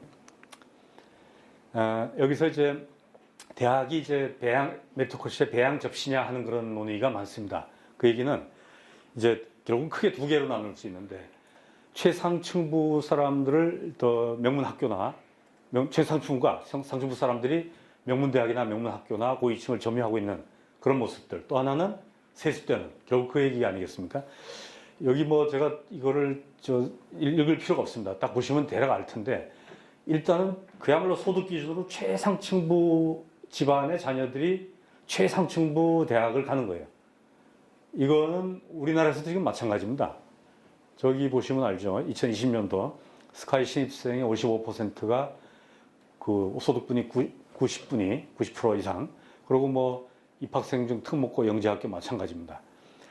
이 세습 쪽에서도 마찬가지예요. 아까 제가 리가시 프로그램을 잠깐 얘기했었는데, 그 조지 부시라는 이름이 아주 대표적이죠. 이 사람은 아버지 조지 부시도 예일 대학을 나왔고 아들 부시도 예일 대학을 나왔는데, 그 당시에 뭐 별로 공부 잘했다는 소리는 아무도 안 합니다. 그냥 대충 하다가 대충 들어가서 대충 나간 것 같아요. 근데도 그 뭐 예일 대학 나왔다는 것 때문인지. 그리고 프랙탈 현상이라는 말을 제가 뭐 일부러 따로 얘기하지 않겠습니다만은, 그 사회에 들어가면은 그 사회의 모습, 그 대학 사회, 그 공동체 집단 모습으로 판형처럼 찍혀지는가 봐요. 그걸 또 서로 인커리지하고 서로 따라야 될 모델로 하고 그런 네트워크가 이어지는 그런 모습들로 지금 설명이 되는 겁니다. 이게 2004년이던가요? 2006년이던가 왜 그 미국 대통령 선거에 조지 부시라는 사람이 나왔고 또 존 케리라는 사람이 나왔어요. 존 케리는 민주당 후보였죠. 그 둘이 맞붙었어요. 그 둘이 둘 다 예일 대학 출신이고요. 그 둘이 다 예일 대학에 있는 같은 동아리 출신입니다. 스컬 앤 본스라고 이제 우리말로 굳이 하면 이제 해골단인데, 예일 스컬 앤 본스, 스컬, 그다음에 본스, 뼈. 이제 해골 그림 해놓고 뼈 이렇게 가로진 거 있죠. 그게 이제 해적단 표시이기도 한데, 그게 동아리 이름이에요. 그 동아리 두 사람 다 동아리 소속이었거든요. 인터뷰 이런저런 여러 자리에서 인터뷰하는 사람들이, 기자들이 물어봤어요. 그 해골단 소속인데 한번 그 얘기해 주시오 그랬더니, 얘기 못합니다. 딱 잡아떼는 거예요. 반쯤 농담으로 물론. 근데 반쯤은 진담이었어요. 그 동아리에 들어가면 무슨 일이 벌어지는지 아무도 모른다 그러잖아요. 지금도. 그 학부생 동아리인데, 그 안에서도, 그러니까 예일대학 캠퍼스 안에서 그 소수 집단, 그 해골단 집단이 또 역시 프랙탈 현상이 일어나고 프랙탈 불평등이 일어나는 그런 모습이었습니다. 이게 우리나라에서도 참 그 안타까운 현상이 많은데요. 2009년도 좀 오래된 자료입니다. 10년이 더 됐죠. 지금은 아마 제 생각에 지금보다 훨씬 더 할 것 같아요. 신규 판사 임용이 됐는데 특목고 강남 3구 출신들이 절반, 지금 제 생각에는 한 70% 되지 않나 싶어요. 느낌상. 제가 확인은 건 못했습니다만은. 이런 현상이 예를 들면 신임 판사들이 절반 또는 60%가 만약에 강남 3구 출신, 특목고 출신이라 그러면은 이 사람들은 강원도 산골이 어떻게 되는지, 쌀이 나무에서 자라는지, 씨앗으로 자라는지, 식물로 자라는지도 모르는 거예요. 그리고 경상도 시골의 상황을 모르고 전라도 쪽에서 사람들이 어떻게 사는지를 전혀 모르는, 경험이 없는 그런 사람들이 판사가 되는 거란 말입니다. 이게 절대 좋은 일이 아니죠. 우리 사회를 물론이고 그분들을 위해서도 좋은 일이 아니지 않습니까? 근데 지금 현재 시스템이, 이 메리토크라시 시스템이 그렇게 돼가고 있는 것 같아요. 그 강남 3구 사람 학생들이 과외 열심히 해가지고 학원 다니고 좋은 대학 가고 좋은 대학에서 로스쿨 가가지고 판사 되고, 그 판사 되면은 이 지방에 함부로 내려오겠습니까? 어쩌다가 한번 내려오면 바로 또 올라가기 바쁘죠. 그러니까 이게 좋은 일이 아닌 것 같습니다. 이 월스트리트 얘기, 아까 돈 얘기 잠깐, 여기 또 돈 얘기가 나오네. 예일대라는 존재가, 제가 자꾸 예일대 얘기를 죄송합니다. 이거는 뭐 어쩔 수 없이 제가 1년 머물렀기 때문이기도 하고, 그 예일대가 굉장히 알부자예요, 알부자. 그 사이즈로만 치면 하버드의 절반 내지 3분의 1 정도밖에 안 돼요. 특히 예일 로스쿨 같은 경우는 하버드 로스쿨은 신입생이 600명인데 예일 로스쿨은 200명입니다. 그 사이즈가 작아요. 대학원도 우리 경북대학교 대학원생들이 지금 재학생이 한 4,000명쯤 됩니다. 제적으로 치면 한 6,000명쯤 되죠. 근데 이 예일대도 대학원생이 그 정도 돼요. 근데 하버드 경우는 2배, 3배까지 됩니다. 대학원의 경우. 그래서 굉장히 사이즈가 크죠. 그러면 예산도 그 정도로 되느냐? 절대 안 그렇습니다. 이 예산은 대충 비슷해요. 여기는 예일대 전체, 여기 나오네. 30조 원인데, 이게 몇 년 전 데이터라 가지고요. 제가 올해 거를 보니까 올해 40조 원입니다. 우리로 말하면 대학 발전기금. 우리 대학, 경북대학교 같으면은 이 캠퍼스에 떠돌아다니는 돈이 대략 크게 세 묶음입니다. 한 묶음은 대학 회계 예산 그래가지고 대한민국 정부에서 주는 예산입니다. 교육부를 통해서 정부에서 주는 예산이 대충 한 3,500억. 그 다음에 산단 돈이 있습니다. 산학협력단 그거는 우리 교수님들이 저하고 관장님은 빼고 주로 이공계 교수님들이 피땀 흘려가지고 버시는 돈입니다. 과제비. 그게 3,000억이 넘습니다. 그 대충 큰 두 개고 또 하나가 이제 발전기금인데 발전기금의 규모는 지금 한 500억 정도 됩니다. 근데 500억이 500억, 3,000억, 3,500억 다 합치면 7,000억이잖아요. 7,000억이 좀 넘는데 어쨌든 7,000억이라고 치면은 그게 우리 대학의 살림 규모예요. 그 중에 500억은 뭐 발전기금으로 다 내잖아요. 여기도 내신 분들이 많을 테고 저도 내고 다 냈는데 그 낸 돈이 다 용도가 정해져 있어요. 제가 낸 돈은 예를 들면 뭐 행정학부 학생을 위한 장학금 용도, 또 도서관 발전을 위한 용도 이런 식으로 해가지고 딱 정해져 있는데 그런 정해져 있는 돈은 별로 쓸 수가 없어요. 쓸모가 없어요. 총장이 또는 경북대학교 전체를 위해서 쓸 만한 돈이 아니거든요. 그래서 여러분들께서 혹시라도 로또가 되든지 아니면 갑자기 마음이 동하셔가지고 발전기금을 내실 마음이 생기시면은 학과에 내지 마시고 이제는 학과에는 많이 받았거든요. 경북대학교로 내십시오. 경북대학교로. 그러면 경북대학교 총장 또는 경북대학교에서 경북대학교를 위해서 크게 잘 쓰실 겁니다. 근데 어쨌든 우리 경북대학교 발전기금은 500억인데 이 예일대학교 발전기금은 30조 원, 지금은 40조 원입니다. 여기서 잠깐 눈여겨보실 게 이 사람들이 어디다가 투자를 하냐 보세요. 보면은 이게 우리 경북대학교 돈은 그냥 안전하게 넣어둡니다. 안전하게. 무너지면 안 되니까. 벌리지도 않아요, 돈. 늘어나지도 않습니다. 이자 뻔하고. 근데 여기는 보면 웬만한 자산운용회사처럼 이렇게 운영을 하거든요. 그러니까 이 차이가, 그래서 돈도 많이 벌어요. 엄청나게 법니다. 그리고 여기 30조 원이면 이 중에 3조 원 정도가, 여기서 3조 원은 아니고, 어쨌든 30조 원이 발전기금 규모고, 1년 예산 규모가 예일대가 4조 원쯤 됩니다. 그 4조 원이 예산이니까 굉장히 많이 쓰는 거죠. 같은 시기 기준으로 대전시 150만 인구가 사는 대전시 예산이 5조 원쯤 됐거든요. 그러니까 그 사이즈를 아실만 하겠죠. 어쨌든 여기 결론은 제가 그겁니다. 월스트리트하고 아리스토텔레스 예일대학 같은 데서 키운 훌륭한 인재들이 월스트리트로 가가지고 월스트리트의 어떤 메리토크라시, 능력주의에 함몰되거나 아니면 함몰되는 정도가 아니라 그 능력주의를 앞장서서 이끄는 그런 천병 역할을 하고 있습니다. 이게 안 넘어가죠?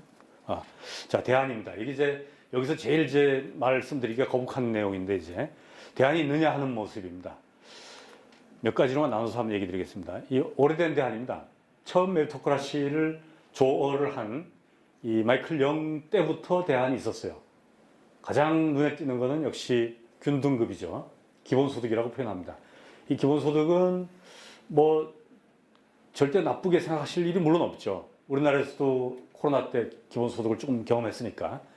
그리고 지금 카타르에서 월드컵이 열리고 있는데 카타르는 모든 국민한테 대략 한 600만 원 정도씩 기본소득을 월별로 줍니다. 거기는 워낙 부자니까 그렇다 치고 또 알래스카 같은 데는 그 석유가 나오잖아요.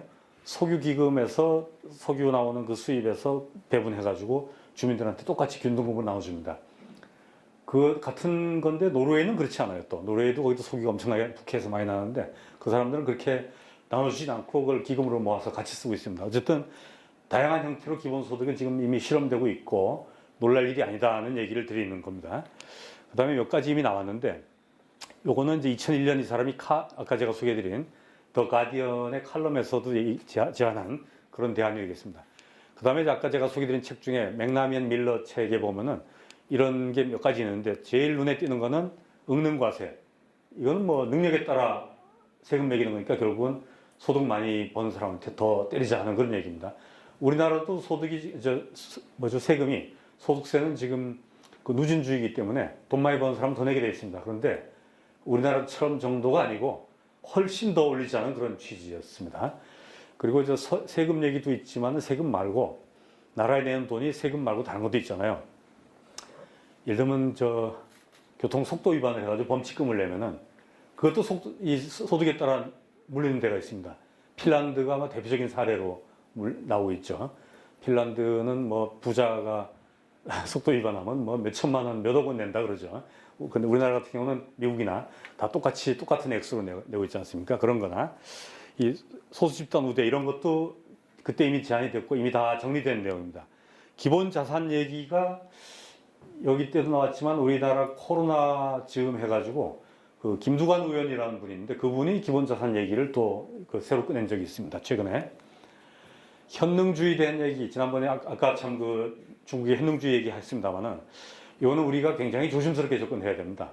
일단은 중국이 우리가 익숙한 자유민주주의 체제가 아니기 때문에 그리고 대통령이나 국회의원을 직접 뽑는 체제가 아니기 때문에 특별히 구분이 된다는 얘기는 틀림없어요. 근데 아까도 소개해드린 대로 이제 여기는 어떤 서구민주주의에 대한 비판으로 시작을 해가지고 나름대로 이렇게 자기들이 발전을 해오고 이걸 옹호하는 그런 모양새가 되고 있습니다. 그리고 무엇보다도 이제 메리토크라시, 우리가 익숙한 원형이 옛날에 과거제, 중국의 관료제에서 시작됐다는 건 인정을 해야 되니까. 근데 옛날 아주 고대나 과거에 익숙했던 그런 메리토크라시 체제하고 현대 중국의 체제는 너무나 다릅니다. 이거를 이제 우리 서구민주주의를 옹호하는 사람들은 이해할 수가 없는 것이죠. 쉽게 동의할 수도 없는 것이고. 그래서 이제 아까 제가 얘기 드린 다니엘 벨, 이 사람 유교좌파라고 제가 소개를 했는데 이분이 스스로 비판을 하고 있습니다. 권력자의 부패 남용 여지가 있다. 엘리트가 경직됐다. 다 사실이죠. 가장 중요한 거는 정치적인 정당성입니다. political legitimacy가 없거나 부족하다고 느끼는 거예요. 이거는 이제 중국의 15억 국민들 사이에는 어떻게 느껴지는지 제가 직접 모르겠습니다. 근데 15억 말고 다른 대부분의 55억 세계 사람들이라면은 아마도 여기 다 동조를 할 거예요. 내가 뽑은 최고 지도자가 아닌데 어떻게 이렇게 오래 할 수 있을까? 그런 생각을 누구나 할 수 있지 않겠습니까? 그래서 어쨌든 이런 부분에 대해서 개혁을 해야 된다는 취지로 중국의 메리토크라시를 가장 옹호하는 사람인 다니엘 벨이 이렇게 얘기를 하고 있습니다. 최근의 제안은 이거는 특히 대학 입시라든 이런 데 참 초점을 뒀어요. 말코비치 교수가 한 말은 아예 하위 소득층을 50% 하자 이런 얘기입니다. 안 그러면 지원 다 끊어버리자는 얘기까지 하고 있어요. 그 다음에 여기에 의미가 있어요. 이 중간 소득 수준의 일자리를 많이 만들어내자는 얘기가 요즘 기술 발전이 너무 빠르고 너무 참 첨단화되니까 사람들의 일자리가 사라지는 경향이 많지 않습니까? 그 속도를 좀 관리하자는 말입니다. 사실 이제는 아무렇지도 않게 여겨지잖아요. 고속도로 톨게이트 지날 때 전에는 표 받고 돈 받는 분이 계셨잖아요. 그게 다 일자리였거든요. 그 일자리가 싹 사라졌습니다. 주유소 기름 넣어주시는 분들도 싹 사라졌고 제가 생각나는 게 그것밖에 없어서 그렇지 이런 엄청나게 많을 겁니다. 그런 거를 너무 빨리 기술 발전시키지 말자는 그런 취지입니다. 그리고 이 사람이 얘기하는 이 말코비치 교수가 얘기하는 것 중에 보면 이런 게 있어요. 의사 간호사의 역할 부담 이런 것까지 있습니다. 우리나라에는 없는 제도인데 NP라는 제도, Nurse Practitioner라는 제도인데요. 그게 이를테면 임상 간호사입니다. 처방도 자기가 독립적으로 할 수 있고 심지어는 클리닉을 별도로 낼 수 있는 간호사예요. 우리나라는 그런 제도 없습니다. 근데 그런 걸 만들어 놓으면은 일단 의사들은 비싸거든요. 비싸고 접근성이 떨어지지 않습니까? 함부로 쉽게 가기도 어렵고 약속을 해야 되고 어쩌고 했는데 그런 중간층 의료 전문 인력을 놔두면은 그냥 기침나고 좀 심하고 엄청난 거 수술 안 할 바에는 거기가 세 길 다 된다 이런 말입니다. 굳이 이제 비교한다 그러면 우리나라에 가정의학 제도가 있지만 거기도 의사 선생님들이라서 좀 다르죠. 그런 제안을 이렇게 몇 개 하고 있고 마이클 샌델 교수도 제안을 많이 하는 게 눈에 띄는 게 몇 가지 있습니다. 이 어퍼머티브 액션 아까 제가 소개해드린 소수 집단 우대 정책은 기본적으로 인종이 바탕이었는데 인종 치우고 소득으로 하자 이 말입니다. 아까 저 말코비치 교수하고 맥락이 같아지는 거죠. 가장 획기적인 것으로 제가 받아들인 거는 대학 입시 추첨제입니다. 잠깐 제가 물 마실 동안 대학 입시 추첨제가 우리나라에서 벌어지면은 어떤 일이 벌어질까 한번 생각해 보십시오.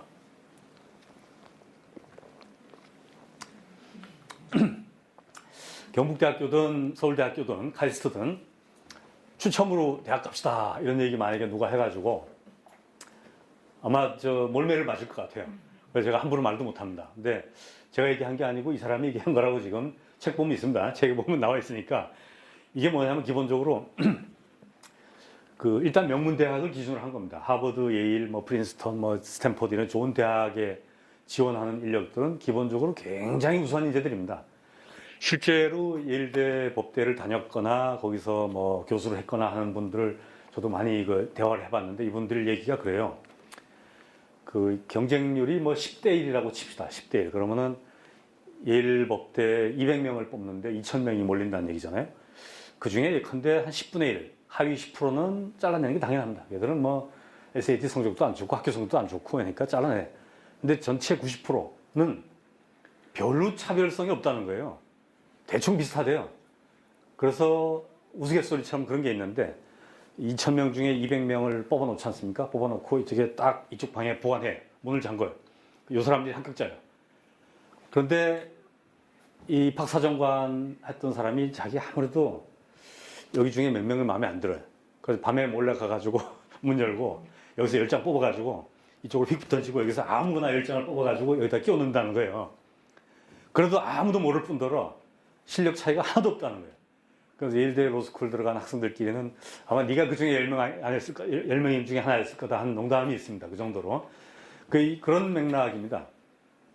하위 기준에 해당한 사람은 다 뽑아내더라도, 예를 들면 절반, 한 50% 정도 뽑아내더라도 나머지 절반 중에는 추첨을 해버립시다 하는 얘기예요.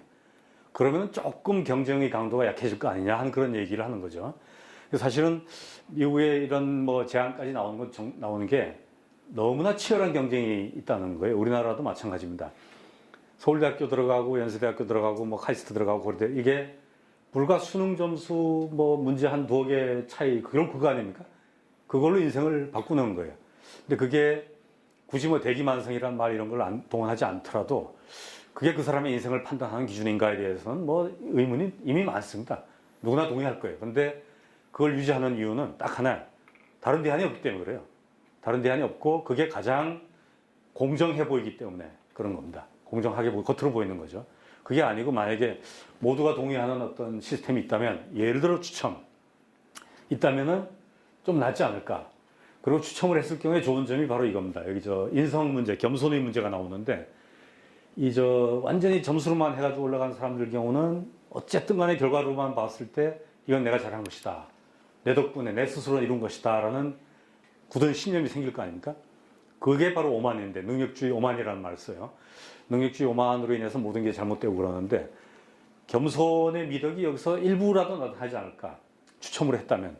내가 이렇게 잘 된 거는 내 탓이 아니고 운이다. 럭. 하나님이 도왔든, 단순한 운이든, 내가 꿈을 잘 꿨든, 우리 아버지 어머니가 아니면 우리 조상의 묘를 잘 썼든, 어쨌든 간에 운의 탓으로, 운의 덕분으로 내가 이렇게 된 게 어느 정도 있다는 걸 하는 순간 사람들이 아무래도 조금 겸손해질 거 아니냐 그런 말입니다. 저도 그런 생각을 할 것 같아요.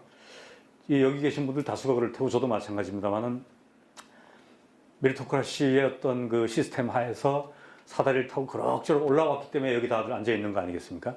그게 오로지 나만 잘해서 이렇게 한다라는 생각보다는 내가 아니고 우리 아버지 어머니 또 우리 친구들 우리 대학 우리 사회가 나를 그래도 조금 이렇게 보호해주고 그것도 운이 많이 작용을 했고 그런 생각을 할 때 훨씬 더 사람이 더 달라질 것 같아요. 저는 옛날에 아주 30년도 아니 40년쯤 전에 시험을 치면서 이렇게 공직에 들어왔습니다만은 제가 그런 생각을 일부 하는 게 저는 군대 갔다 와가지고 공부가 덜 된 상태였어요. 근데 우리 친구들이 열심히 하는 친구들이 많이 있었어요. 그 친구들 따라 밥도 먹고 술도 먹고 또 같이 그룹 스터디도 하고 그러는 과정에서 짧은 시기에 굉장히 실력이 올라갔단 말입니다. 그래서 시험이 됐는데, 그래서 저는 지금도 늘 농담이 아니라 진담으로 친구들 덕에 묻어서 됐다, 시험이 됐다, 이런 생각을 하고 있습니다. 그리고 경북대학교에서 그래도 고시원이라는 그 공간을 만들어 주어가지고 공부도 열심히 할 수 있었고 훌륭한 선생님들한테 배워서 이렇게 됐다는 생각을 적어도 가지려고 저는 노력을 합니다. 근데 이게 너무 최상층에 올라가가지고 자기 탓으로만, 자기 덕분으로만 돌리는 사람이라면은 아마 그런 생각 안 할 것 같아요. 아까 장학금 얘기를 잠깐 드렸습니다만은 요즘 학생들이 장학금에 대한 어떤 감사함이 덜 하지 않습니까?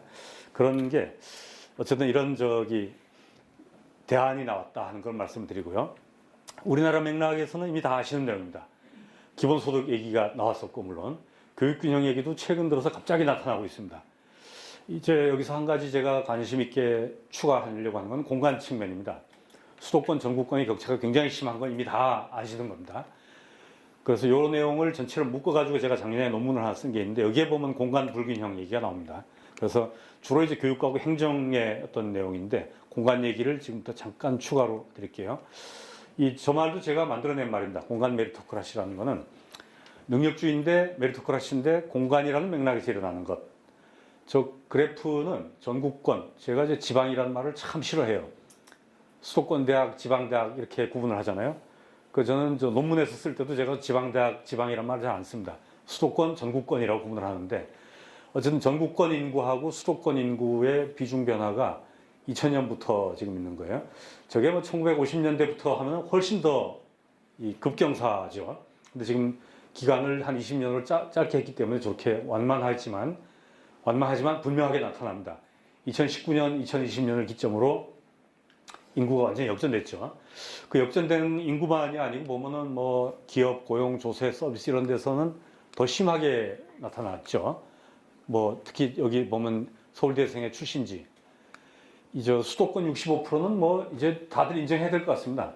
아까 제가 전국 명문고등학교 얘기했는데 제가 다시 약간의 털불출 얘기입니다. 제가 지난 토요일 날 우리 고등학교 40주년 졸업 40주년 행사를 갔다 왔다 그랬는데 저희 동기들이 700명이었어요. 700명 중에 서울대학교 간 애들이 170명 정도 됐습니다. 근데 지금 요즘은요, 대전뿐 아니고 충청남도, 대전, 충북 다 합쳐도 그렇게 안 돼요. 어림도 없어요. 대구도 마찬가지입니다. 경북고등학교 정말 잘 나가던 시절이었잖아요. 그 당시에 서울대학교 가든 뭐 고려대학교를 가든 가던 숫자가 지금 대구, 경북 뭐 다 합쳐도 어림도 없죠. 대구, 경북, 부산, 경남까지 다 합쳐도 아마 어림도 없을 것 같습니다. 근데 이런 게 수도권도 그렇다 치고 강남구하고 서초구 두 개 구만 쳤을 때 10%예요. 이것도 아마 점점 더 심해질 것 같아요.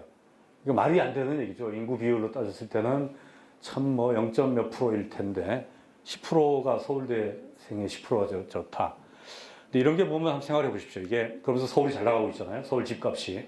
물론 요즘은 뭐 부동산 경기 때문에 많이 이제 죽었습니다. 많이 떨어지고 있습니다만은 생각을 가만히 해보면은 거기 사는 사람들이나 공무원들이 전국권에, 그러니까 광주나 대구에 있는 사람들에 비해서 지능이나 능력이나 실력이나 노력이 특별히 엄청나게 뛰어나가지고 서울의 집값이 그렇게 오르는 것인가? 그 아파트 값이 그래 오르나? 그건 아닌 것 같단 말입니다. 아닌 것 같다는 건 누구나 인정할 수 있을 거예요. 그런데 왜 지금 그런 거를 감내를 해야 되느냐 하는 의문을 제기할 수 있는 거죠. 그래서 이것도 역시 일반적인 사람에 빗댄 메리토크라시에 대해 가지고 공간 기반으로 나올 수 있습니다. 하위 공간, 중간 공간 하면은 중간 공간, 하위 공간이 몰락하는 현상은 이미 벌어지고 있습니다. 동맥경화, 공간 동맥경화라 그러죠. 그러면 결국은 다 무너지는 거 아니겠습니까? 이런 정도는 알고 있기 때문에 중앙 정치권에서도 어느 정도는 노력을 하려고 하는 거예요. 근데 우리 전체적으로 봤을 때는 그 노력이 형편없이 부족하다 이런 생각이 듭니다. 그래서 마지막으로 이거는 아주 조그마한 케이스입니다. 옛 지혜라고 제가 표현을 썼는데 이 메리토크라시가 오랜 세월 동안 이제 누적되어 온 거죠. 근데 메리토크라시에 대한 대안 역시 오랜 세월 전에 이미 제시가 됐어요. 아까 제가 대학 입시 추첨, 샌델 교수의 추첨제를 얘기했는데 이거는 대학 입시가 아니고 지방의원 추첨제입니다. 이것도 역시 제가 처음 얘기한 게 아니고, 지금으로부터 한 4,000년 전에, 2,500년 전에 고대 그리스에 이런 체제가 있었습니다. 아테네죠. 여기 보면 민회가 있었고 평의회, 보울레, 시민법정, 집행부가 있었는데 여기 보면 여기는 뭐 전체 시민이 다 민회가 회원이니까 평의회 500명, 시민법정 6,000명, 집행부 이렇게 거의 다 추첨을 했습니다. 추첨. 물론 사이즈가 작았기 때문에 그런 탓은 있어요. 그렇지만 사이즈가 아주 작은 것도 아닙니다. 대충 몇만 명은 됐거든요. 몇만 명이면은 우리나라 지금 기초자치단체 중에 7천 명인 단체도 있거든요. 울릉군은 7천 명입니다. 그리고 제 고향인 의성, 거긴 제법 큰 군인데도 한 3만 명밖에 안 돼요. 그리고 군인은 17,000명도 제 외갓집에. 그런데 뭐 이거하고 비교할 수 있는 것이죠, 당연히. 어쨌든 이런데 추첨으로 했다는 거는 그냥 막연히 한 게 아니고 나름대로 이론적인 배경도 있었던 거예요. 아리스토텔레스라고 여러분들이 잘 아시는 그 대철학자가 이런 아주 글을 남겼습니다. 기록에 남겼어요. 선거에 의한 민주주의는 폭정이고 추첨에 의한 민주주의는 제대로 된 민주주의다. 이런 표현, 뭐 제가 글자 그대로 맞은 건 아닙니다만 그런 취지입니다. 그러니까 선거제를 아리스토텔레스는 굉장히 반대를 했어요. 이미 그 당시에. 그리고 아리스토텔레스를 이어서 이 몽테스키에나 루소라는 이 서구의 유럽의 아주 대철학자들조차도 추첨제를 단순히 뭐 묵인한 게 아니고 적극적으로 옹호를 했습니다. 근데 언제 시대가 바뀌었느냐? 프랑스 대혁명 이후 미국 혁명, 독립혁명 이후에 그 지도자들이 뭐 취지가 뭐 또는 의도가 나쁜 의도였겠습니까마는 그 당시 그때부터 이제 대의제로 바꾼 겁니다. 선거제로. 선거에 의한 대의민주주의로. 그러니까 일반 민중들은 배제를 하고 투표장에만 나와라. 뽑아주면은 뽑힌 사람들이 우리가 통치하겠다. 이런 식으로 그때 바뀐 상태에서 지금에 이런 것이죠. 그래서 그 이후로 200년, 300년이 지나니까 이제는 대의제 민주주의가 당연한 것처럼 돼 있고 이 의회 선거나 대의제 민주주의에조차 선거 엘리트 또는 엘리트 경쟁 민주주의가 나타나고 있다라고 비판이 가능한 것이죠. 그러니까 이게 옛날 고대의 지혜를 지금 잠시 빌려보면 어떠냐 하는 제안을 한 것입니다. 이 포괄적인 추첨의회 논의는 오래전에 우리나라에서도 많이 씁니다. 미국이나 뭐 다른 유럽에는 물론이고, 그러니까 이게 제가 만들어낸 말이 아니란 말입니다. 절대로. 뭐 쫙 있습니다. 이런 이미 나왔고, 이게 아까 제가 설명드린 게 여기 있죠. 그래서 엘리트 경쟁 민주주의의 폐해, 이런 거 이렇게 근사한 말까지 가기 전에 우리 지방의회 문제점에 대해서는 이미 뭐 여러 차례 의회에서든지 언론에서든지 뭐 학계에서든지 대두가 돼가지고 문제점이 많습니다. 제가 우리 한참 몇 년 전인가 우리 학부에 있는 대학원생들한테 살짝 한번 번개로 물어봤어요. 지금 지방의회 이렇게 하고 있는데 현 시스템으로 갈까? 아니면 추첨으로 하는 게 더 나을까? 해봤더니 역시 그 젊은 친구들도 차라리 추첨이 낫겠다 하는 얘기를 하더라고요. 그러니까 추첨이 꼭 나쁜 게 아니고 우리가 전혀 안 써본 것도 아니고 지금 우리나라에서 이미 하고 있지 않습니까? 국민참여 배심제가 있죠. 미국에는 주어리 시스템이라 해가지고 전혀 법률적인 지식이 없는 일반 시민들이 단순히 추첨으로 재판에 유죄 무죄를 가르고 있지 않습니까? 유럽도 그렇고 그런 거를 이 지방의회 쪽에 한번 도입해보면 어떠냐 하는 그런 말입니다. 그래서 이게 만약에 하면 여기 메리토크라시 임플리케이션이 있는데 권력이나 자본을 세습한다든지 다른 어떤 그 지방의회 문제점까지도 이번에 해결할 수 있지 않느냐 하는 그런 얘기입니다. 여기서 추가할 거는 이제 공적 행복이라는 개념입니다. 퍼블릭 해피니스란 말은 사실은 개인적인 행복은 언제든 추구할 수 있습니다. 뭐 밥을 잘 먹든 술을 잘 먹든 오늘 밤 월드컵 경기도 또 봐야 되는데 그런 식으로 개인적인 행복은 추구할 수 있는데 퍼블릭 해피니스라는 말은 공적인 일에 참여를 하거나 주도를 함으로써 느끼는 행복입니다. 이것도 역시 제가 만들어낸 말이 아니고 한나 아렌트라는 이름을 들어보신 분이 계실 거예요. 악의 평범성, 히틀러 치하의 독일 사람들, 독일 시민들. 그 책이나 그 논리를 펼친 사람이 이제 한나 아렌트라는 사람인데 이 사람이 옛날에 이 말을 처음 만들어냈어요. 그래서 특히 지방 단위, 지역 단위에서 민주주의에 직접 참여를 하고 선거를 하고 통치를 직접 경험함으로써 느끼는 행복. 그러면 그 퍼블릭 해피니스를 가장 극대화할 수 있는 어떤 수단이 바로 추천 민주주의예요. 나는 절대 의회나 이런 데 못 갈 사람이다라는 포기가 먼저 앞선다면은 공적인 행복을 느끼는 것도 굉장히 제한되겠죠. 근데 아까 유럽이라는 참 여기 써 있습니다만은 평의회, 본래 같은 경우 500명을 뽑는데 이 누구나 한 번만 평의위원이 될 수 있어요. 그래서 확률상 30살 넘으면 일생에 한 번, 둘 중에 한 명은 평의위원이 되는 겁니다. 확률이 굉장히 높죠. 2분의 1이면은.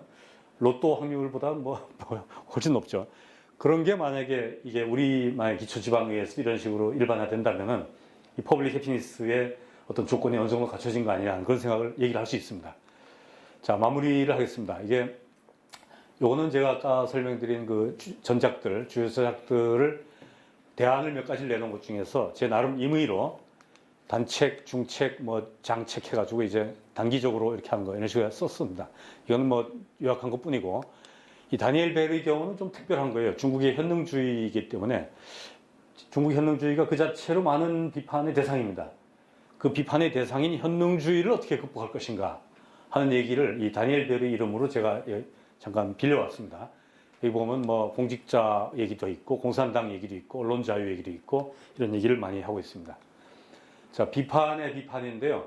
지금까지 제가 처음에부터 기대 수준을 좀 일부러 낮추려고 노력은 했습니다만, 됐는지 모르겠습니다. 절대 기대 많이 하시면 안 된다 그랬죠. 대안이 별로 없어요. 없는데, 아주 일부 대안만 제가 다른 학자들의 이름을 빌어서 얘기를 한 것이고, 그럼에도 불구하고 아무리 비판하고 대안이라고 내놔도 별 뾰족한 수가 없어요. 우리 다 알지 않습니까? 실력 있는 사람이 노력해가지고 뭔가를 성취해가지고 좋은 대학 가고 좋은 직장 얻는 거를 누가 탓하겠습니까? 탓하면 안 되죠.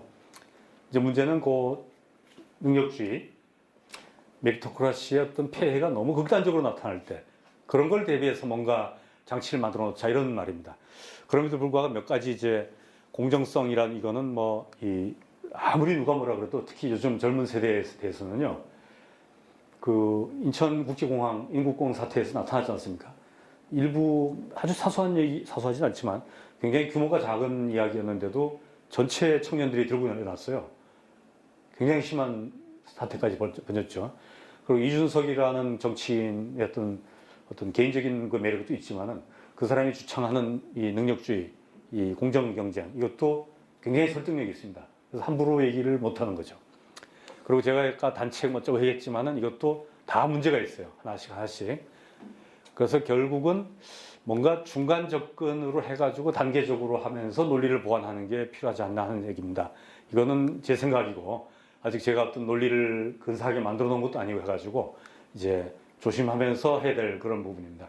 근데 모든 경우에 사실 여전히 반대가 많고, 특히 이런 얘기를 할 때 되면은 이른바 진보층, 개혁층이라는 사람들이 앞장서야 되는데, 이런 얘기 어떤 관념에도 앞장서고, 현실에서도 뭔가 모범을 보여야 되는데, 이 문제가 많아요. 이 모범을 보여야 할 사람들이 어떤 포로가 돼버렸어요. 스톡홀름 증후군이라고 얘기 들으셨을 겁니다. 인질로 잡혔는데, 인질로 잡힌 그 피해자가 인질범을 옹호하는 그런 마음가짐, 태도, 그게 스톡홀름 증후군인데, 이 진보층, 개혁층이라 그러면서 이 맛을 봤거든요. 이 시스템의 맛을 본 거예요. 메리토크라시가 좋거든. 자기 돈도 잘 벌리고, 저처럼 강연하면은 돈도 벌고. 아, 참고로 오늘은 저는 강연료 무료입니다. 강연료 무료인데, 강연료 100만 원씩 받고 하면 기분 좋거든요. 예를 들면 이 시스템을 벗어나고 싶지 않은 거예요. 그게 바로 이제 포로가 된다는 표현을 제가 썼는데, 이런 게, 이 앞장서야 될 사람들이 이런 얘기를 하면 굉장히 거부하는 것도 있어가지고, 굉장히 어려운 얘기입니다. 그렇지만은, 남의 이름을 빌어서 역시, 그럼에도 불구하고, 문명의 작업이다. 이런 말씀으로 이건 이제 참고 문헌입니다. 예, 수고하셨습니다. 감사합니다. 참, 질문 있으시면 혹시 제가 답을 제대로 할 수 있을지 모르겠지만, 최선을 다하겠습니다, 일단.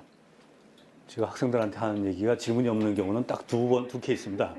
하나도 무슨 말인지 못 알아들었거나, 아니면 강사가 너무나 완벽하게 강의를 해가지고, 물어볼 게 없거나 둘 중에 있는데, 두 번째 케이스는 제가 아닌 걸 제가 알고 있는데, 질문 뭐든 좋습니다.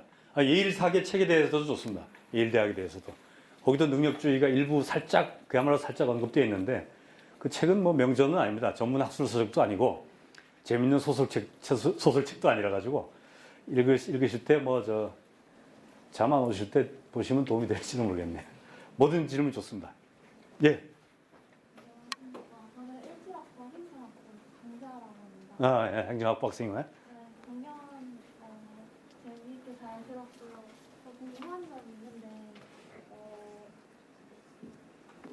능력주의에 비판할 점도 있고 장점도 있고 있는데 저 같은 경우는 전문직이나 그런 고위 관료에 있어서는 능력주의가 되게 중요하다고 생각을 하는데 그렇지 않은 직업의 경우에는 조금 완화된 능력주의를 도입하는 것도 어떤가 하는 생각도 들고 그래서 이렇게 약간 나눠서 직업의 분별로 나눠서 능력주의를 좀 강도를 세게 하거나 낮추거나 그런 건 어떻게 생각을 하시는지 궁금해요. 예, 고맙습니다. 저 행정학부 학생입니다. 행정학부 학생 되니까 저 정도 질문이 나오는 걸로 일단 이해를 하십시오. 아주 좋은 질문이에요. 저도 똑같은 고민을 하고 있고 당연히 같이 얘기할 수 있는 그런 내용입니다. 메리토크라시, 능력주의 자체도 예를 들면 어느 정도 정도가 있을 테고 계층이 있을 테죠. 그래서 아까 제가 얘기했을 때도 중간 계층 일자리, 어떤 직장 이런 얘기를 제 이름으로 아니고 말코비치 교수가 한 얘기에도 그 대안으로 나와 있었거든요. 사실은 최고위층, 최고 전문성을 요하는 그런 직업이나 그런 학력이 있을 수 당연히 있겠죠. 최고의 과학, 최고의 의학 이런 데는 당연한 것이고 그렇지 않고 아까 제가 NP 얘기를 했는데 중간 계층, 보통 흔히 일어나는 뭐 감기라든지 상처가 났다든지 이런 거는 최고 의사한테 안 가도 되는 건 당연한 거거든요. 그래서 동네 의사한테 가면 됩니다. 근데 동네 의사조차도 쉽지 않은 경우가 있으니까 우리나라는 그나마 의료 시스템이 좋아가지고 괜찮은데요. 미국이나 일부 뭐 다른 나라 경우는 그 동네 의사도 굉장히 어렵습니다. 접근성이. 그러니까 그런 경우에 NP라는 제도를 쓸 수 있다는 얘기를 드렸죠. 그리고 지금 학생의 질문을 받으니까 제가 딱 생각나는 게 우리나라 요즘에 반도체 드라이브가 엄청 걸려 있잖아요. 대통령이 반도체 한마디 두 마디 하니까 난리가 났습니다. 전국의 대학에서 막 들고 나고 또 그걸 서울에 있는 좋은 대학에 몰아주니 많이 이런 얘기 해가지고 우리 총장님부터 우리 대학에서도 굉장히 지금 문제 제기를 많이 해왔죠, 그간에. 지난 한 20일간은 어떻게 됐는지 제가 잘 모르겠습니다. 시원하게 좀 잊어버리고 나왔는데 예를 들면 이런 거예요. 반도체 같은 경우도 최고 인력층이 필요하죠, 당연히. 최고로 반도체 개발 인력들은 필요하니까 그 사람들은 대학원 석박사 과정 인력으로 또 석박사를 졸업하고 포스트닥 과정으로 졸업한 모든 과정을 잘 맞춰가지고 연구 능력이 뛰어난 그런 사람들을 써야 되는 건 틀림없어요. 그거는 키워야 되죠, 대학원에서. 그렇지만 그게 아니고 거기 반도체 인력 중에도 중간층 인력이 있다는 겁니다, 틀림없이. 그런 경우라면은 예를 들면 우리 경북대학교처럼 부산대나 전남대처럼 지역 거점 공립대학들이 그 기능을 분담할 수 있을 것 같아요. 그러면은 훨씬 더 수평적인 또 균형이나 수직적인 균형이 같이 어우러지지 않을까 그런 생각을 저도 하고 있고 저뿐 아니라 전문가 교수님들도 그런 얘기를 하고 계십니다. 근데 그게 아직까지 정리가 좀 덜 됐습니다. 굉장히 좋은 질문인데 현문의 우답이었습니다. 네, 고맙습니다. 다른 질문. 네. 네. 안녕하십니까. 저는 한국 근대사를 공부하고 있는 그 사학과 노규선이라고 합니다. 사학과? 네. 예. 다름이 아니라 저는 이제 대안으로 말씀해 주신 것들에 대해서 조금 더 얘기를 듣고 싶어서 이렇게 질문을 드리는데 추천제에 관련해서 굉장히 많은 얘기를 해주셨는데 만약에 대학 같은 경우에 추천제로 선출될 경우에 만약에 한두 문제를 틀려가지고 그 시험을 잘 돼가지고 그런 이제 좌절감을 갖게 된 메리토크라시의 희생자나 아니면 어떠한 자격을 일정한 자격을 갖추었음에도 불구하고 확률에 의해서 대학에 떨어져 버린 그런 사람의 좌절감이 과연 그 좌절감 자체가 서로 양이 다른 것인가? 그러니까 그렇게 좌절한 사람도 큰 좌절감을 갖게 되지 않을까? 이것 또한 떠오르는 문제를 낳지 않을까에 대한 고민이었고요. 만약에 지방의회 정도에서 이제 뭐 추천제 의원을 선발할 경우에 그 추천으로 뽑힌 사람들이 결국 중앙 정체의 일정한 거수기 역할을 밖에 못하는 상황에 빠지지 않을까라는 고민이 생겨가지고 질문을 드리게 되었습니다. 예, 두 가지 맥락이었죠. 한 꼭지 먼저 얘기하십시다. 예를 들면 입학시험이나 어떤 시험에서 추첨을 했을 경우에 추첨에서 떨어진 사람들의 좌절감 부분, 충분히 이해는 됩니다. 그런데 그거는 이제 주관적일 것 같아요.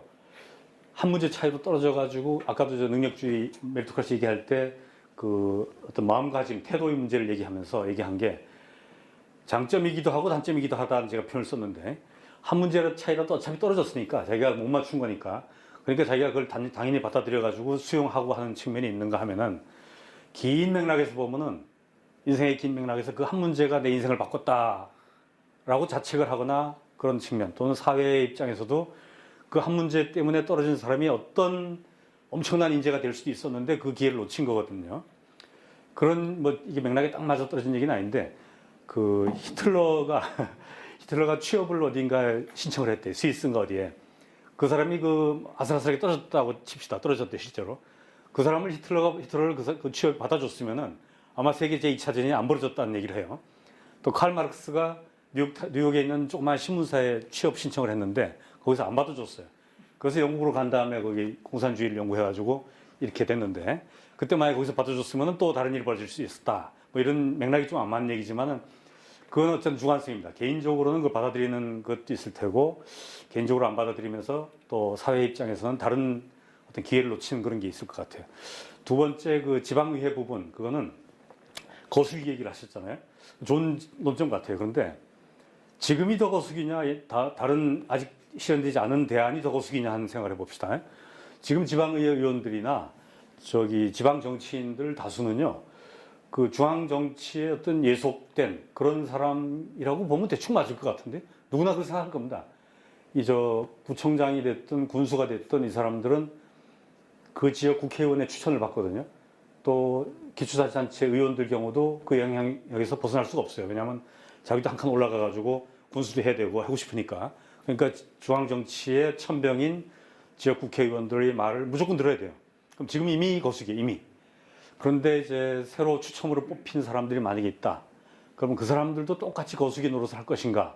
물론 할 수도 있는데 저는 제 생각에는 이 사람들이 임기를 만약에 제한해가지고 평생 한 번만 할 수 있다 그러고 2년으로 제한한다 그러면은 아직껏 뭐 말 안 들을 수도 있을 것 같은데 어쨌든 그것도 이제 상황에 따라 다를 것 같습니다. 감사합니다. 예, 좋은 얘기였습니다.